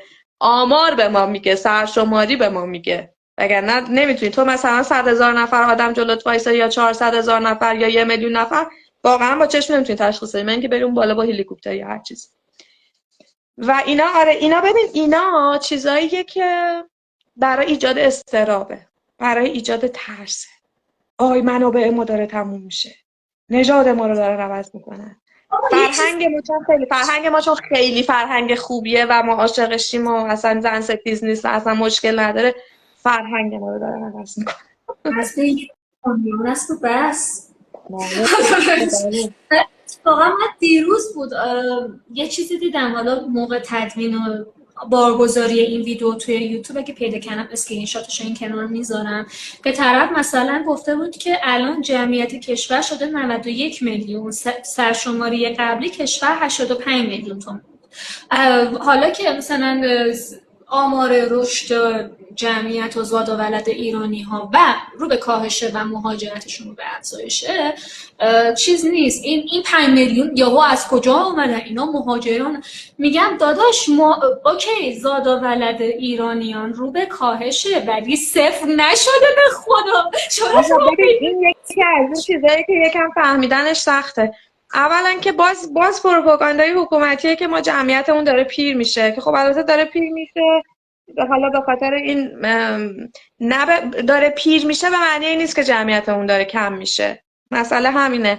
مسئله اینه که نرخ زاد و ولد توی نسل جدید از نرخ زاد و ولد تو نسل قبلیشون که الان دهه 60 باشن و دهه 60 دیگه بیبی بومر بودن در واقع، نرخ زاد و ولد پایینه ولی هنوز مثبته. یعنی ما افزایش جمعیت داریم ولی سرعت رشد افزایش جمعیتمون کمتر شده. یعنی قبلا مثلا روزی 5 تا بود، الان شده روزی 3 تا ولی هنوز مثبته. بنابراین دقیقا حرفی که تو میزنی درسته. اون 5 میلیونش 4 میلیون و 500 تاش ایرانی هست. خیالتون راحت. بعدم ببین حتی مهاجرت، باز میگم دیگه این مشکل فهم عددها. مهاجرت هم که انقدر مهاجرت زیاده، مثلا شما فکر میکنید چقدر در سال مهاجرت میکنن؟ چند 10,000 نفره اونایی که مهاجرت میکنن و میرن در سال. اونقدر عددی تاثیر رو اون جمعیت میلیونیه به لحاظ عددی نداره. به لحاظ تخصص و فلان جامعه انسانی شاید ولی به لحاظ عدد جمعیت که بگی خب پس این 5 میلیون اضافیه کجا اومده؟ میگم دیگه اینا همش برای ایجاد اضطرابه و برای دیگری ستیزیه. حالا بیا یکم در مورد راه حل حرف بزنیم، ببینیم چیکار میشه کرد، یا به قول این دوستمون با نژاد پرست جماعت چگونه میشه. اولیش اینه که اینطوری مثل من عصبانی نشین بهشون نگید نژاد پرست. بیشتر حالا یه تلنگر به خودمون باید این تلنگر رو بزنیم. اگر شما تو بحث با کسی اینجوری بری جلو قطعا از همون اول تیپا میخوری. آره. آخه یه چیزی هم بود، نمیدونم اون تیکه از ویدیومو دقت کردی یا نه، که دارم به یه آماری استناد میکنم بگم که ایران جزو تاپ 10 کشورهای نژاد پرسته.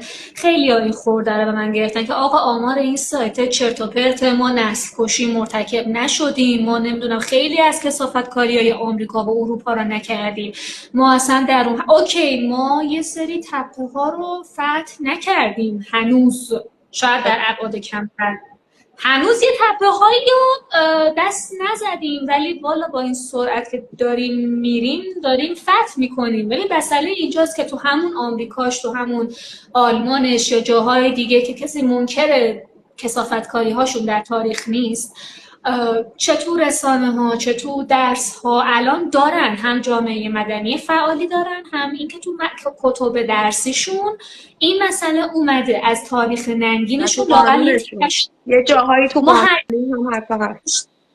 هرگز همچین چیزی نداشتیم. آقا من یه زمان خودم یه آدم نژاد پرست بودم، یه آدم به شدت عرب ستیزی بودم و الان نیستم. یعنی خب چرا بودم؟ برای اینکه اتفاقا من تو همون مدارس درس خوندم دیگه، میگفتم هیتلر آریایی بود، ما هم آریایی هستیم، ما مملکتمون به چوب رفت و با تقصیر عرباست.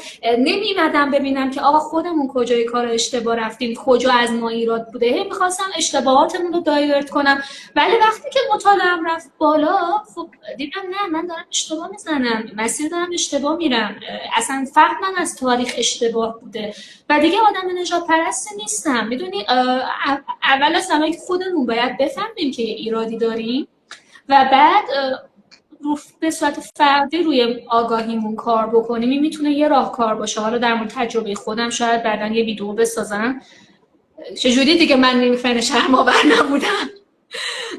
یه تجربه دیگه که حالا نمیگم اون خیلی شاخ خفنی هستم و اینا، ولی دیدم که جواب داده. مثلا جاهایی که بافت جمعیتی قاطی پاتی داره، یک دست و همگون نیست، آدمای مختلف، مثلا مناطق حاشیه شهر و زاغه‌نشین شهر که نمیخوام دنبال لیبل نیستم، میخوام بگم جایی که به خاطر فقر آدمای متنوع‌تری یعنی در واقع سکونت، آدمایی که شاید از جاهای دیگه کوچ کردن نتونستن داخل شهر ستل کنن، شاید اینجاها دور هم جمع شدن.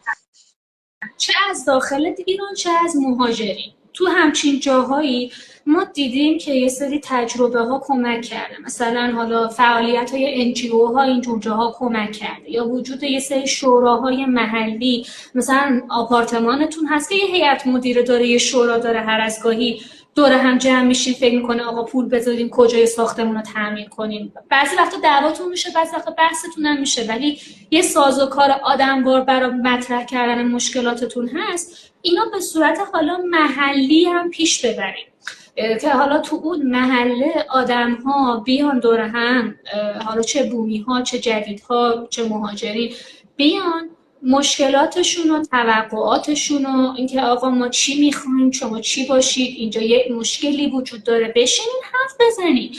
اصلا حالا حتما نباید حل بشه ها، یا حل میشه یا حل نمیشه، ولی مثل آدم بشینین دور هم حرف بزنین. اصلا خود این حرف زدن باعث بشه که اون فشار تنش یه جور آدموار تخلیه بشه، حتی جلوی یه سری سوء تفاهم‌های فرهنگی رو هم بگیره. مثلا من تا الان فکر می‌کردم فلانه که اینطور داره رفتار میکنه داره به من بی‌احترامی میکنه، بعد فهمیدم که نه، اون فهم و برداشتش از فلان عمل با فهم و برداشت من از فلان عمل متفاوته. اون به من بی‌احترامی نمی‌کرده، من به خودم دیگه نگیرم، اونم حالا مثلا هوای منو داشته باشه. یعنی اینجوری دیگه مشکلاتمون رو حرف بزنیم. اون قرن 21 آره میدونی حرفت خیلی درسته. یعنی ببین اینجور موجهای رسانه‌ای و پیش‌فرض‌ها و تعصب‌ها که باعث میشه که آدم اون گروه دیگر رو به چشم انسان نگاه نکنه، به چشم دیگری نگاه کنه، فاصله بگیره ازش و انگار ماها این وریم شما اون وری،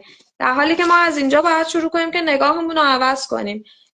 یعنی به چشم انسان نگاه کنیم، بعد بیایم به چشم انسان سعی کنیم ببینیم که اون چه جوری میبینه مسائل، اون چه مشکلاتی داره، بعد به قول تو گفتگو رو باز کنیم.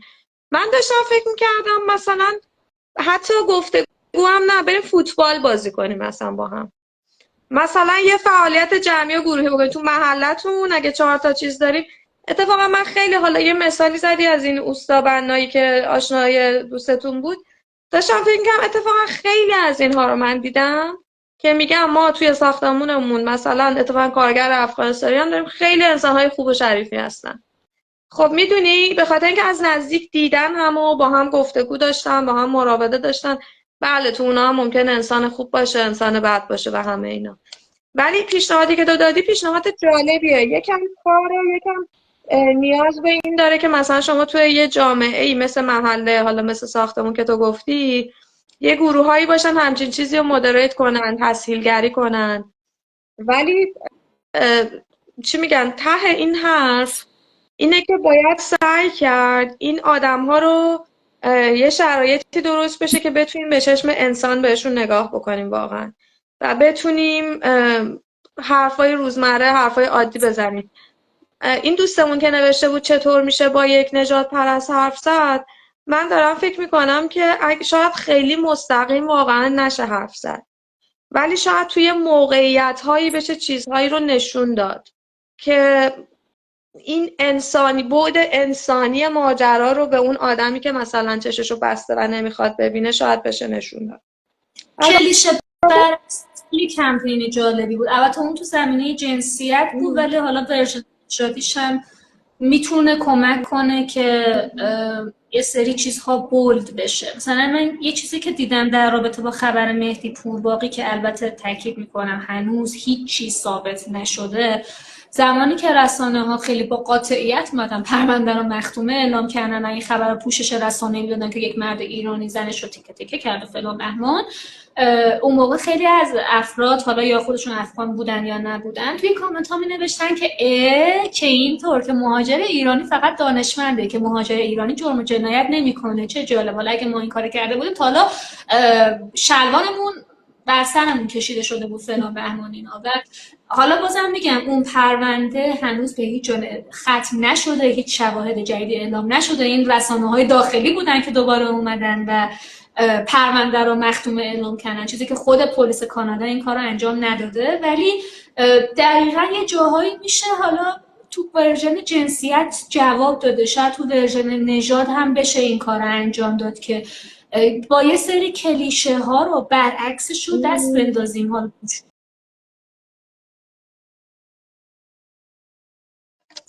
سلام ببین تصویر نیست.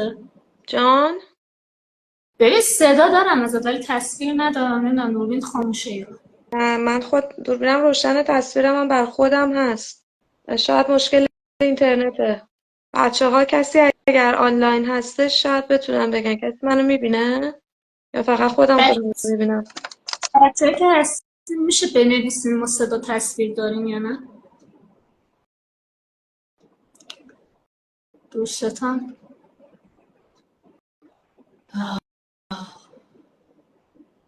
ببین خیلی جالبه، طرف اومده مثلا برای من کامنت گذاشته که ای وطن فروشی که مثلا طرف افغانا رو گرفتی فلان، تو قطعا ایران نیستی. میگم داداش من تو قطعی اینترنت رو بردارم برات ویدیو آپلود میکنم، چی من ایران نیستم.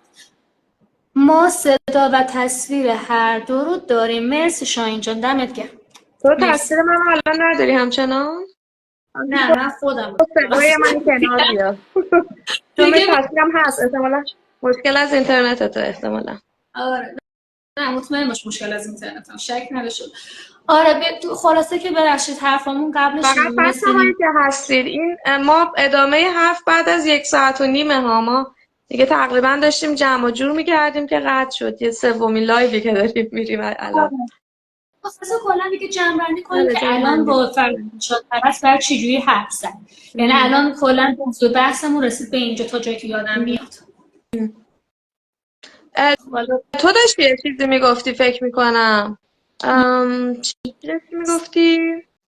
داشتی میگفتی که یادم رفت. منم حقیقتا یادم ولی در مورد این حرف زدیم که شاید مثلا بذار من بگم شاید یادت بیاد. در مورد این حرف زدیم که مثلا توی موقعیت‌هایی بعضی آدم‌ها شاید مثلا به جای اینکه انقدر لازم باشه حرف بزنیم توی موقعیت قرار بگیرن، آدم‌ها که انقدر فاصله نباشه، انقدر به شکل اون جنبه انسانی دیده بشه. من اینا رو داشتم میگفتم که بعدش تو شروع کردی یه چیزی رو. البته فقط یک نکته‌ای رو هم بگم، راستش رو بخوای این موج انقدر قدرت عجیبی داشته که حتی آدمایی که با یه سری دوستان افغانستانی مثلا در ارتباط بودن، حتی همکارشون بودن، یا اینکه از همینایی که میگن ما فلان مثلا فلانی هم با ما کار میکنه خیلی انسان شریفیه، حتی چنین آدمهایی رو هم من دیدم که مثلا با یه بخشهایی از این موج همراه شدن و با اون بخشایی که میگم شاید با اون سطوح خیلی استدلالای دیگه خیلی عجیب غریبی که شاخ آدم میپره، نه شاخ آدم میپره، فیوز آدم میپره، شاخ آدم در میاد. ولی مثلا استدلالای یکم انگار جوندارتر، آره ما منابع نداریم، دولت داره فلان میکنه، مثلا اینجور. بعد جالبه که برای هر سطح فهم و دانشی هم یه مدل استدلالایی وجود داره. ولی خب حالا ما بخوایم جمع‌بندی بکنیم، جمع‌بندیمون این بود که در واقع یه جورایی دولت این مسئله رو درست مدیریت نمیکنه، مثل تمام مسائل دیگه‌ای که درست مدیریت نمیکنه. برای که یعنی اینو به من معرفی بکنه من جایزه میدم به همچین پاسخ. آره بعد برای اینکه مثلا این نوک پیکان رو از سمت خودش منحرف بکنه، میاره به سمت دیگری ستیزی آفرین، یکی از دوستان خوب چیز خوبی نوشت. آدمای پیشرو دوستان افغان دعوت به گرد همایششون میکنن به مهمانی‌ها و بازی‌ها. یاد چیز افتادم، کار این دوستمون. ببین یعنی من و تو دوتا آدم با حافظه ماهی عالیم. مهدی اعتماد سعید که کارش اصلا بازی های جمعیه، یه گروهی دارن، حالا اسم اون گروهش یادم نیست، بعدا پیدا میکنم بگم، تو شاید توضیحاتت بنویسی، که حتما. اصلا کارشون بازیه، یعنی دور هم آوردن آدما با بازیه. خب آره، خیلی ایده جالبیه. چیز یه موردی هست، مثلا من حالا گفتم اینقدر ما کوبیدیم، بذار یه ذره چیز مثبت هم بگیم. این کارزاری که درخواست از دولت بود به صورت آنلاین، پتیشنی بود که به این قضیه سر و سامون بده ولی به شیوه آدموار، در عرض 2-3 روز به تنهایی با کمترین تبلیغاتون هم توی این وضعیتی که همه رسانه‌ها خیلی جبهه دارن نسبت به مهاجر افغان، ما تونستیم 15,000 امضا جمع آوری کنیم آنلاین توی اون کارزار، و این خودش جای امیدواری داره. یعنی میخوام بگم که درسته که این موج بزرگی تقریبا همه اینفلوئنسرها و رسانه‌های گنده رو در بر گرفته، آدمای تاثیرگذار زیادی هستن که دارن هم راستای این موج قدم برمی‌دارن، ولی میخوام بگم که اون گروه‌های مدنی، اشخاص مستقلی که دارن در این زمینه فعالیت میکنن، خیلی هم کارشون حالا ضعیف و بی‌اثر نیست. همین که در عرض فقط چند روز این همه امضاش تونسته جمع بشه، این بازم خودش یکم جای امیدواری رو زنده میکنه، که من حالا لینک اون پتیشن رو هم میذارم توی کپشن که اگر کسی امضا نکرده بره و این پتیشن رو امضا کنه.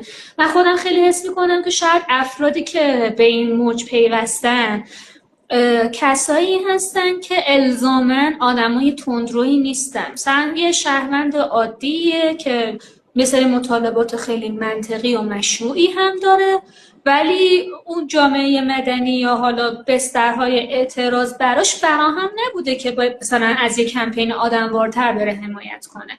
وقتی که مثلا یه گزینه بهتر ببینه، خیلی وقتا میان از اون گزینه حمایت میکنن. من خودم مثلا حالا نمیخوام به همه این افراد برچسب بزنم که افراد نژاد پرستی هستن، یعنی خود این قضیه رو گفتم که یه جنبه مثبت ملت شریف ایران رو هم گفتم یه برجسته ریزی. یکی از دوستامون نوشت جمعه بازی. من آره، کار مهدی اعتماد سعید جمعه بازی، مرسی.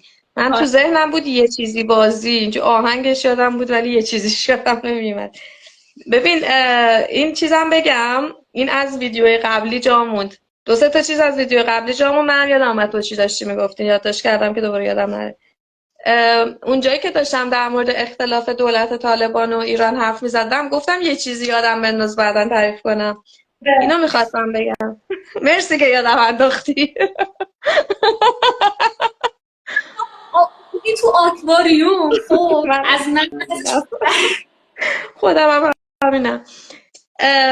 خب مثلا یکی از این دولت مردان طالبان اومده بود ویدیو داده بود واسه ایرانیا، شاخوشونه کشته بود، واقعا شاخوشونه و لاتبازی و ما اصلا علم کنیم بعد خیلی بر من جالبه که این ویدیو داشت دست به دست میشد و میگفتن که ببینید این افغانستانیا رو حالا ببخشید افغانیا رو، حالا ما پس باید مردمشون رو بیرون کنیم. و من داشتم فکر می‌کردم که خب این که طالبانه، از کی تا حالا شما این دولت و مردم رو یکی میکنید؟ پس فردا یه نفر از سران جمهوری اسلامی هم یه چیزی گفت، بعد بگیم همه مهاجرای ایرانی رو از کشورهای مثلا اروپای آمریکایی بندازن بیرون. این میخواد بگه، نه میگه که ما آمریکا رو علم میکنیم، انگلیس شیطان خبیث است، اون یکی فلان است، پس باید خب آقا هر کی نفهمه دیگه توی ایرانی که باید بفهمی که این تفاوت دولت و با مردم و بعد اون بدبختایی که اومدن اینجا، من میگم خب خیلی هاشون میگن که اینا تفکر طالبان رو میخوان بیارن تو ایران و اون میگم خب داداش اینا از دست طالبان در رفتن، اگه اونجا که خب جاشون خوب بود که اگه با تفکر طالبان داشتن که همونجا میشستن، خب پا نمیشدن بیان توی مملکتی که انقدر تحقیر میشن، انقدر این جزء اون چیز هست، جزء اون تئوری توته هست که میگه که جمهوری اسلامی اینا رو آورده که نمیدونم شناسنامه بده، جمعیت فلان بشه، بافت جمعیتی گفتیم دیگه، حرف زدیم منزل.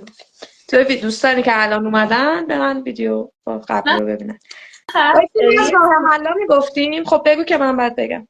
من فقط یه نکته ریزی رو می‌نویسم، اشاره میکنم. یه بنده خدای استوری کرده، متاسفانه یادم نیست چه پیجی بود، ولی یه چیز جالبی ببخشید تو اومده بود تمام میگفت پرفرنس های من و تو یا یه چیزیش یادم نیست هست. خب بگو. عالی ایشالله خود صاحب اون پیج بیاد برام کامنت بذاره که داشت میگفتش که آره ببین اصلا کلا جمعیت افغانستان کلا اینقدر نفره، یعنی اگر کانتینر هم این آدما رو بیارن تو ایران که نمیان، به خدا قاچاقی هم بخوام وارد کشور بشن یه حد اکثر ظرفیتی براش وجود داره، ولی حتی اگر ما کانتینر کل افغانستان رو اصلا کنترل شیفت کنیم، پیست کنیم وسط ایران، بازم بافت جمعیتی به این مفتی ها عوض نمیشه. بعد اومده بود بردهداری و سیاه‌پوستان رو توی آمریکا مثال زده بود، گفته بود آقا اینا روزانه آمریکایی ها صدها هزار برده سیاه‌پوست رو از این قاره برمی داشتن میآوردن این قاره، و خب سیاه‌پوستان زاد و ولدشون نسبتا بالاست نسبت به حالا فلان، و باز هم آمریکا یک قاره‌ای نشد که تغییر نژادی مثلا حالا بافت جمعیتیش مثلا اینا عوض شد. هنوز تازه بعد این همه ازدواج و بعد این همه میکس شدن جمعیت بعد 100 و خورده ای سال هنوز سیاه‌پوستا به لحاظ جمعیتی تو اقلیتن. دقیقاً. و این مثلا یعنی حتی مورد حادش هم که تو آمریکا انجام شد، یعنی آمریکا خب بومیانو که کلا زد قتل عام کرد، کلا چند تا قبیله رو بیشتر زنده باقی نذاشته، اونا هم که کانتینر میگم کشتی ها هزاران برده رو آوردن اینجا و براشون میصرفید که این برده ها بچه دار بشن که بچه هاشون رو بفروشن. باز هم بافت جمعیتی سفید پوست آمریکا اونقدر عوض نشد که چه برسه به ایران. آره من میخوام حالا از توی همین صحبتامون یه نکته ای رو بگم، اینکه هر موقع این خبرها رو میبینیم شاید در مورد این با همون دور و بریای خودمون که شاید یکم گوش شنوا دارن هم بتونیم حرف بزنیم، به این نگاه بکنیم که این خبر چه حسی رو توی ما داره برمیانگیزه، کجا رو نشونه گرفته. چون یه مقدار زیادی از این خبرهای فکر و این چه دارن میگن احساس امنیت و اضطراب آدم رو نشونه میگیره. وای همین بافت جمعیتی داره عوض میشه، وای منابع نداریم، وای نمیدونم جرم و جنایت، وای تجاوز. و این احساس این یکم بهش فکر کنیم، یعنی یه ذره روی این احساس خودمون به قولی میگن ریفلکت کنیم. این خبر چیو داره نشونه میگیره؟ واقعیتش چیه؟ یعنی اگه این احساس برامون به وجود میادم یه لحظه تحمل کنیم، بعضی وقتا سریع عکس العملی که وای ال شد بل شد این خبر ده اینجوری نوشته بود و فلان، نه یه لحظه صبر کن، ببین اسیر این موج رسانه‌ای نباید شد، یکم من منطقی موضوع رو نگاه کرد. حتی اگر با دو تا چهار تا فکر میکنیم که مثلا به لحاظ منابع ما مشکل داریم ببین راه حل سازنده چیه. تو داشتی میگفتی که کمپین کلیشه برعکس رو داشتی میگفتی انتهای قبلی که قطع شد.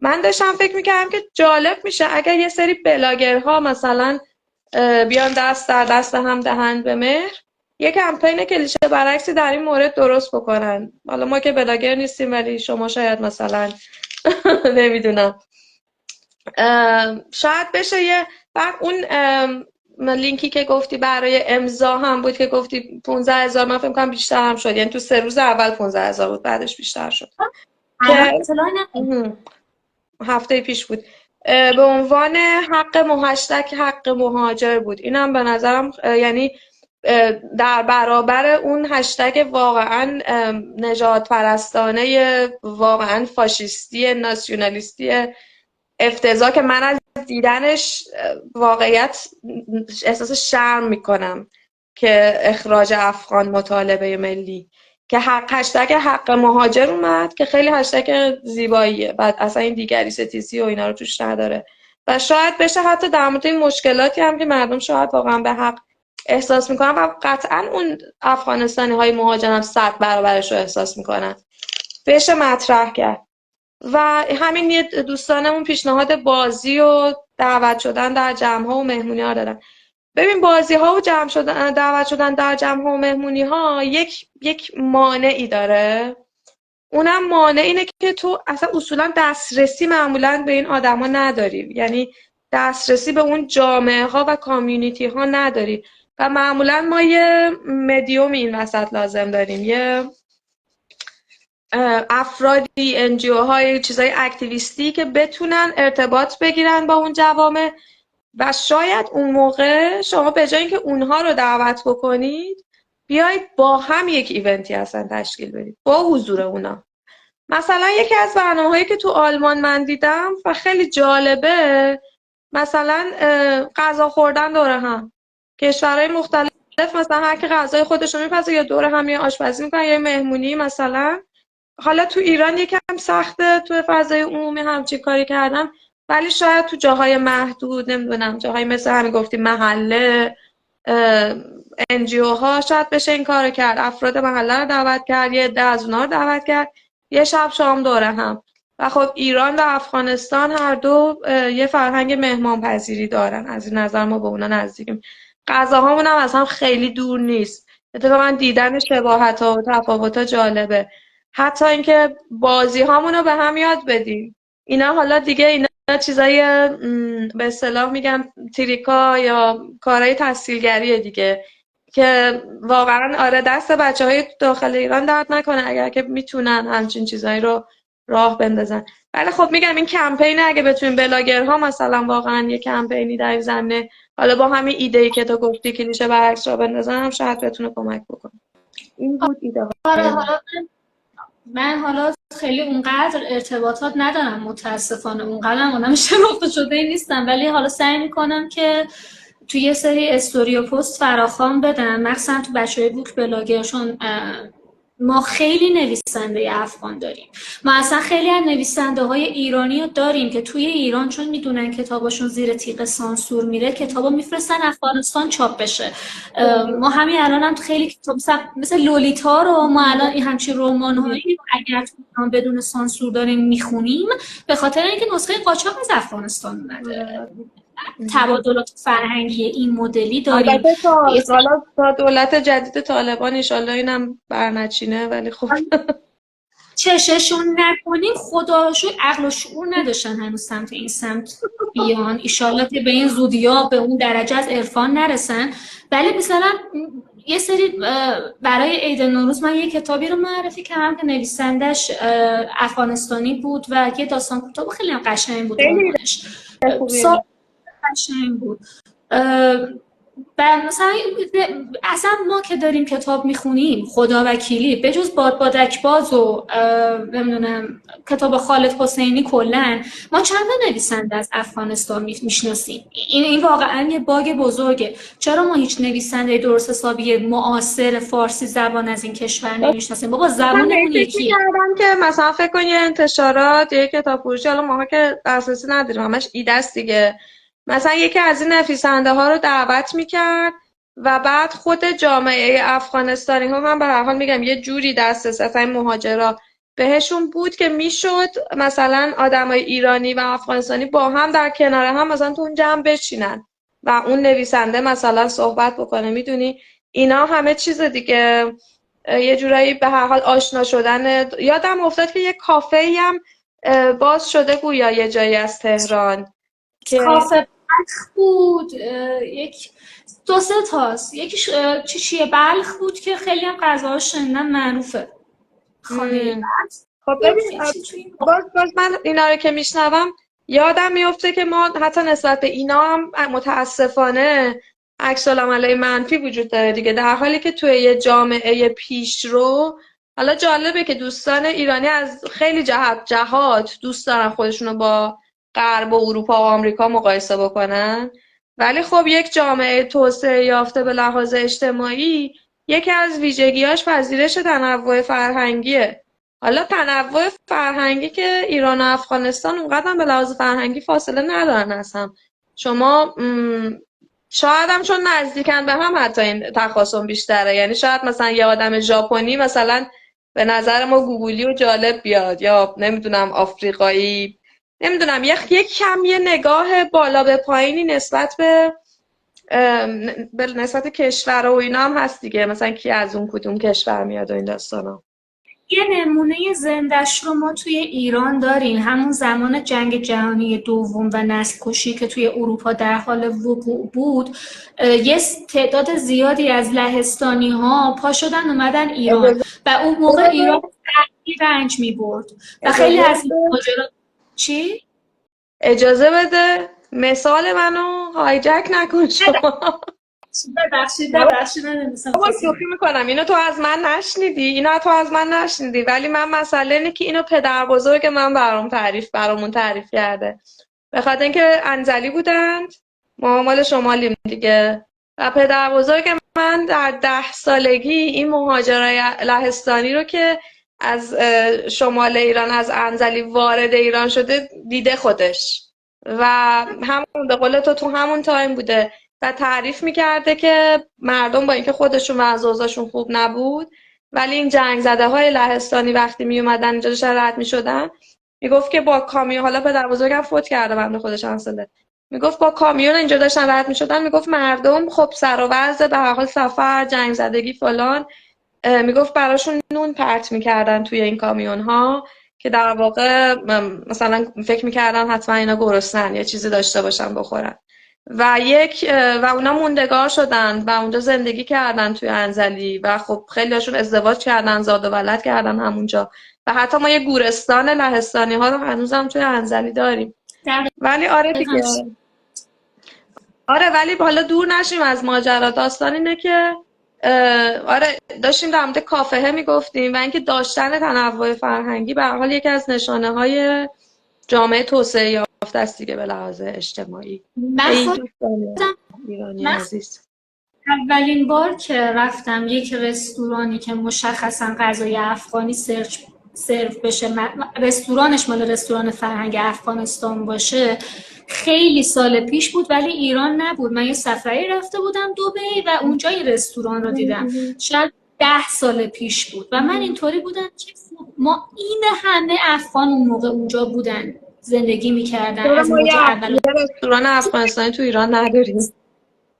و من یه سوپ جوی اونجا خوردم که یه چیز حالت سس مانند روش میریخت که هنوزه من نمیدونم اون سوپی که خوردم چی بود. هیچ سوپ جویی هم نمیتونه باش. حالا میگم سوپ جو بود، هیچ چیز خارق العاده ای هم نبود، ولی من هرگز نتونستم دیگه سوپی پیدا کنم که اون مزه رو بده و تا سالها نبود اصلا همچین چیزی تو شهر ما. آخه یعنی چی ما این همه ببین همسایه اینو کار. من مطمئن نیستم.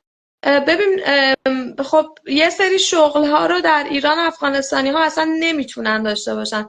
ما حالا وارد این داستان که اصلا قوانین و مقررات واسه مهاجرین قانونی توی افغانستان چجوریه نشدیم. یه استانهایی نمیتونن برن، یه شغلهایی نمیتونن داشته باشن، اصلا بیشتر برای یه سری شغلهای پست فقط اجازه کار بهشون میدن. مطمئن نیستم، ولی فکر میکنم شاید نمیتونن مجوز رستوران داشتن بگیرن، شاید، چون میگم الان با آمادگی برای این موضوع نیومدیم تو این لایف. ولی آره باید سوال باشه برای ما، این سوال باید باشه که اگر ما 5 میلیون افغانستانی در ایران داریم، چرا مثلا تو هر شهری 2 تا رستوران افغانستانی پس نداریم؟ میدونی به نظرم یعنی واقعا این باید سوال باشه، نه هر چیز دیگه ای. این خیلی مسخره است دیگه. خب اینا استدلالشونه که اینا میان کار و موقعیت‌های کاری جوون ایرانی رو میگیرن. خب اوکی، کسب و کار خودشون رو داشته باشند که برای خودشون اشتغال زایی باشن، اون جای جوون ایرانی گرفته نشه. الان کجای این بده؟ ببین یعنی یا حالا اصلا یه چیز از این بامزه تر هم اینه که میتونن ملک بخرن تابعیت بگیرن. خب این که باید چیز خوبی باشه که پول میارن تو مملکت. مگه همه کشورها این کار؟ شما ببخشید تا الان با فقر و مثلا سواد پایین و ایناش مشکل داشتی، با پولدارش هم مشکل داری. خب آقا همین اینجاست که میگم دیگه مشکل شما این داستانا نیست. خب گفتی پولدارش. یه ویدئویی توی یوتیوب باشه توی توییتر ترند شد که بعداً گندش در اومد که اصلا این ویدئو مال ایران نبود. یه سری خانم و آقایی که حالا چهرهاشون به هزاره‌ای میخورد داشتن توی مهمونی میزدن میرفتن حالت دیسکو. بعد گفتن که وا اینا تو ایران مهمونی گرفتن و حالا نگو این یه دیسکویی بوده توی نه تو گرجستان نبود، تو تاجیکستان بود فکر میکنم، یعنی حتی نه مال ایران بود نه مال افغانستان بود، اصلا مال یه جغرافیای دیگه ای بود. ولی تو توییتر همینو گفتن آقا اینا مذهبی باشن میگین چرا مذهبی ان، مدرن باشن بزنن و برقص بکنن میگین چرا میزنن و برقص میکنن. اینا باید چیکار کنن که شما بهشون گیر ندید؟ نه مشکل اینه که همینه دیگه، مشکل اینه که اینا نباید باشن برای این جماعت خاص، فقط اونا نباشن. و دیگری ستیزی و نفرت همینه دیگه که ترسناکه و ما تو اون بخش قبلی خیلی حرفشو زدیم. همین الان که لایو قطع شد، یادت نره چی می‌خوای بگی، همین الان که لایو قطع شد تا دوباره برگردیم، اولین ویدیویی که پاپ کرد اومد بالا توی اینستاگرام من این بود که یه سری افغانستانی توی پارک چیتگر اسکیت سواری میکردن، خوشحالی میکردن، میرقصیدن و همون یه سری ایرانی‌های عزیز و غیور هموطن داشتن مسخره میکردن و من داشتم فکر میکردم چی میخواید از جون اینا؟ خب خوشحالی میکنن، خب دیگه تو از این انسانی‌تر، از این زیباتر چه صحنه‌ای میخوای ببینید؟ این دیگه جرم و جنایت نیست دیگه، نمیدونم جای ما رو تنگ کردن فلان نیستش. پس شما اصولاً با این دیگری ستیزی در شما وجود داره و خب باید یه فکری به حال خودتون بکنید. اون چیزی که میخواستم بگم یادآوری یه حرفی از خودت بود که یه مثالی میخواسته بزنی جا افتاد که ما از اون ور همه چیز رو در مورد اینا ما نفی میکنیم، طرد میکنیم، همش بدیاشون رو میبینیم، ولی یه چیز خوبی هم که توشون میبینیم میخوایم سریع صاحب بشیم. خیلی خوب بچه دقیقا میخواستم مثال خودت بزنی، جا افتاده بود از صحبتی که در مورد کبرا و زدی. آره که داستان این بوده که دوباره یه پیامی دیدم باز تو همین تلگرام و اینا که فلان افغانستان فقط 1 مدال طلا آورده در المپیک، اونم از یه کسی بوده که در ایران بزرگ شده و همه چیش از ایران بوده ولی حاضر نشده اونجا که داره حرف میزنه از ایران نام ببره. و من داشتم فکر میکردم که خب عزیزم شما اگر تابعیت این اگه تو ایران به دنیا آمده بزرگ شده، اگه شما تابعیت ایرانی بهش داده بودی که الان مدال المپیک مال ایران بود. شما بهش تابعیت ندادی، شهروند حسابش نکردی، یه اون به عنوان افغانی تحقیرش کردی، دانشگاه دولتی مجانی نذاشتی بره، حتما پول میگرفته، کارت متروشو نمیدونم باید فلان بکنه همینجوری نمیتونه بگیره، برای اتباع الو بلو جیم. حالا که مدال المپیک گرفته بعد بیاد از شما تشکر کنه؟ واقعا جدی میفرمایید؟ تشویش شکری. واقعا جالبه، واقعا این نگاه بعضی از آدما خیلی به مسئله جالبه. نمیدونم خودخواهیه، نمیدونم. من اسکرین شات و پیام رو این کنار ادیت ویدیو میذارم. بچه‌ها من میدونم که لایومون خیلی تیکه پاره شد به خاطر مشکل اینترنت. من این ستا رو تو هم میچسبونم و سر جمع شده میذارمش توی یوتیوب. کسی خواست میتونه از اونجا هم گوش بده. تو کار صوت و صدا هم لینک یوتیوب سایه رو میذارم تو کانالم ولی بعداً MP3 وایسش هم میذارم. آره. اگر چیز بود متاسفانه گفتم بهت فید رادیو لاله رو دسترسی بهش ندارم وگرنه تو فید رادیو لاله میذاشتم اصلا. حالا یه سعی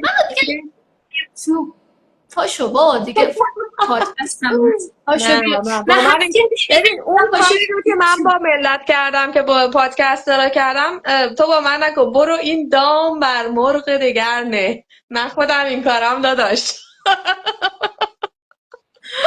من خودم آدما رو کشون یقه گرفتم آوردم تو پادکست. حالا تو میخوای من ببری یوتیوب؟ دست نکنه. دمت گرم بچه‌ها، مرسی که ما بودین. من میگم فایل سر هم بردی تر تمیز مرتبش و اینا رو به هم وصل میکنم. اگر اسکرین شات حرفامون، چون دیدین که ما هی تو حرفامون یادمون میرفت منابعمون چی هست، ماشاءالله حافظات ترکیده. من اگر منابع رو پیدا کردم همه رو عکساشو اینجا براتون میذارم. یه هشتگ ADHD هم باید بگیم. ADHD yes. عالی. میذارم من این کار رو انجام میدم، اصلا این هشتگ رو میذارم زیر تمام پستام. که خلاصه که این کار رو باید انجام بدیم. مرسی که با ما همراه بودیم، مرسی که زحمت کشیدین، همه صحبت کردی دور هم، خوش گذشت، هم لطف کردی. تا دیدار دیگر، بدرود. از نهایی چیزی اگه داری بگو که بعد بریم. نه دیگه گفتیم فکر کنم. فقط ما میخواستیم چیز بکنیم خداحافظی هم کردیم. نه ما فقط میخواستیم در مورد آیسان اسلامی هم حرف بزنیم که دیگه دیدیم که خیلی چون طولانی میشه توی یه لایو نمیشه، ولی یه لایو دیگه در مورد اون موضوع هم صحبت میکنیم انشالله. بزود خداحافظ. خوش بگذره.